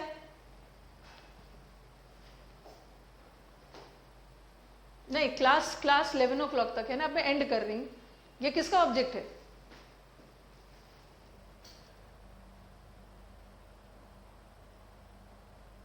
Figure of speech part class अब एंड करूंगी। जिसको बफरिंग की प्रॉब्लम है उनके साइड से या ये जो है विथ क्या है? प्रेपोजिशन। और प्रेपोजिशन के बाद जो ऑब्जेक्ट आ रहा है ना, वो प्रेपोजिशन का ऑब्जेक्ट है, प्रेपोजिशन का ऑब्जेक्ट। तो कभी कभी सेंटेंस में एक ही ऑब्जेक्ट आएगा वर्ब का, कभी कभी सेंटेंस में एक वर्ब का आ सकता है ऑब्जेक्ट, एक प्रेपोजिशन का, और कभी कभी सेंटेंस में दो ऑब्जेक्ट आएगा और हो सकता है कि वो दोनों ऑब्जेक्ट वर्ब का ही हो, और कभी कभी सेंटेंस में वर्ब का ऑब्जेक्ट ना हो के प्रेपोजिशन का ऑब्जेक्ट आएगा, प्रेपोजिशन का ऑब्जेक्ट आएगा। बस एक लास्ट सेंटेंस, लास्ट सेंटेंस मैंने लिखा he elected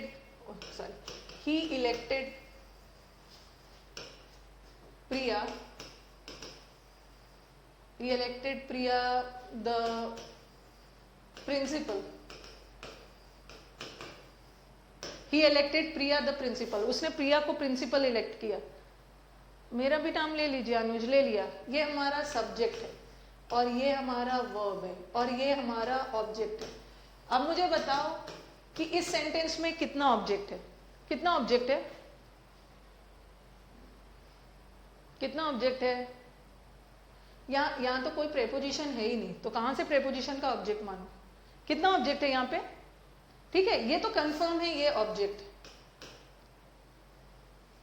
यहाँ पे एक ही ऑब्जेक्ट है। हाँ, क्या आप प्रिंसिपल को एक और ऑब्जेक्ट मान सकते हो? प्रिंसिपल को ऑब्जेक्ट मान सकते हो ना? यहाँ पे दो ऑब्जेक्ट नहीं है, दो ऑब्जेक्ट नहीं है। प्रिया को ही तो प्रिंसिपल बनाया गया। ऐसा नहीं है कि प्रिया अलग है प्रिंसिपल अलग है, प्रिया ही वो प्रिंसिपल है। तो ये ऑब्जेक्ट ना हो के क्या हो जाएगा? ये क्या हो जाएगा? Object complement. Very good Vidhi, girls are smart. ये ऑब्जेक्ट कॉम्प्लीमेंट हो जाएगा। हाँ, और मैंने लिखा he gave Priya a ring. प्रिया तो हमारा ऑब्जेक्ट है, बट हम रिंग को ऑब्जेक्ट कॉम्प्लीमेंट नहीं मानेंगे, क्योंकि प्रिया वो रिंग नहीं है, प्रिया अलग है, रिंग अलग है। तो रिंग भी ऑब्जेक्ट है, रिंग को ऑब्जेक्ट कॉम्प्लीमेंट मत मानना, क्योंकि यहाँ तो प्रिया ही प्रिंसिपल है ना, बट यहाँ तो प्रिया अलग है, रिंग अलग है। तो यहाँ पे दो ऑब्जेक्ट, यहाँ पे दो ऑब्जेक्ट। ओके, सब हाँ ऑब्जेक्ट कॉम्प्लीमेंट है, सब्जेक्ट कॉम्प्लीमेंट नहीं है। तो should we end the session? एक बार रिवाइज जरूर करना, जो भी पढ़ते हो ना एक बार रिवाइज जरूर कर लेना। Should we end? I hope you people enjoyed the session and I assure you people, आज तो हमारा बेसिक था, आज तो बहुत बेसिक था। मैंने आपके दिमाग पे बहुत जोर नहीं डाला, बट इसका मतलब ये नहीं है कि नहीं डालूंगी, बिकॉज गॉड ने आपको बहुत अच्छा दिमाग दिया है। सारा कचरा हटाकर इंग्लिश के लिए जगह बनाना है। आज हमने बहुत बेसिक किया, आज हमने वर्ब देखा, फिर मैं आपको बताऊंगी कि एडजेक्टिव कैसे आइडेंटिफाई करते हैं। और प्रॉब्लम देखो कहाँ कहाँ पे आएगा। समटाइम्स बच्चों का कंफ्यूजन है, मैम पता नहीं चल पाता, बहुत कंफ्यूजन है, बहुत बड़ा कंफ्यूजन है कि कैसे पता करेंगे कि कंजंक्शन और प्रेपोजिशन कैसे आइडेंटिफाई करेंगे। और सबसे बड़ा और कंफ्यूजन कि मैम ये भी नहीं पता चलता है कि प्रेपोजिशन और एडवर्ब क्या है। कभी कभी ये जो सिंगल वाला ऑफ है ये प्रेपोजिशन, कभी कभी ये जो डबल वाला ऑफ है ये प्रेपोजिशन बन जाता है, कभी एडवर्ब बन जाता है। तो हाउ टू आइडेंटिफाई, कल के सेशन में ये सब करेंगे। और कल मैं आपका identification of part of speech and कर दूंगी, ठीक है? 2 दिन काफी है। और फ्राइडे से आपका वर्ब का सेशन शुरू होगा, और वर्ब के सेशन के साथ साथ पहले मैं वर्ब के साथ आपका वोकैब पार्ट शुरू करूंगी, ठीक है? वोकैब पार्ट शुरू करूंगी, फिर मंडे से, ठीक है, किसी दिन वोकैब और ग्रामर तो चलते रहेगा, वोकैब तो हर दिन होगा। और वोकैब के साथ किसी दिन हम लोग क्लोज टेस्ट जोड़ देंगे, किसी दिन पैसेज जोड़ देंगे। क्योंकि ये कभी मत सोचना, कुछ बच्चे एडवाइस करते हैं मैम पहले पूरा ग्रामर पढ़ा दीजिए, ग्रामर पढ़ाने के बाद ना आपकी एनर्जी सब खत्म हो जाएगी, और लास्ट में मैं क्लोज टेस्ट पढ़ाऊंगी ना, हड़बड़ी हो जाएगी और आपका इंप्रूव होगा ही नहीं, इंप्रूवमेंट होगा ही नहीं। बैच के शुरू से क्लोज टेस्ट पैसेज लेके चलोगे तब 4 महीने में जाके इंप्रूव होने वाला है। Homework you people enjoy today is the first session. मैं आप पे बहुत ज्यादा बोझ नहीं डालना चाहती, जो पढ़ा है उसको रिवाइज कर लेना, उसको रिवाइज कर लेना। ओके, तो should I and? Thank you everyone, thank you. Notes, हाँ नोट्स भी बता देना कि कैसे बनाना है। ओके, कॉपी खरीदना, लॉकडाउन खत्म हो गया, कॉपी वगैरह खरीदना, नोट्स कॉपी में बनाना है। ये स्क्रीनशॉट ना कब डिलीट हो जाए, और वो मज़ा नहीं है, आप फोन से पढ़ने में नहीं आता है। नोट्स बनाना, नोट्स बनाते समय आपका लिखते समय ही आधा से अधिक कॉन्सेप्ट क्लियर हो जाएगा। कभी नेट आता है, कभी नहीं आता है, तो इस पर डिपेंडेंट नहीं रहना। आपके पास कॉपी में नोट्स रहेगा, जब मन पढ़ सकते हो, जब मन पढ़ सकते हो। यस, एक बार आप रिवाइज करिए, ठीक है, एक बार आज आपने जो पढ़ा है उसको रिवाइज करिए, और कल पहला 10 मिनट आपका आज की पढ़ाई का जो भी डाउट होगा आप पूछ लोगे। Don't just pile up your doubts. Okay, अच्छा स्क्रीनशॉट इज नॉट वर्किंग, मुझे देख लूंगा, I am also new to this ना, मुझे देख लेना होगा why isn't this screenshot working and all. चलो finally let's end the session. Thank you everyone, thank you.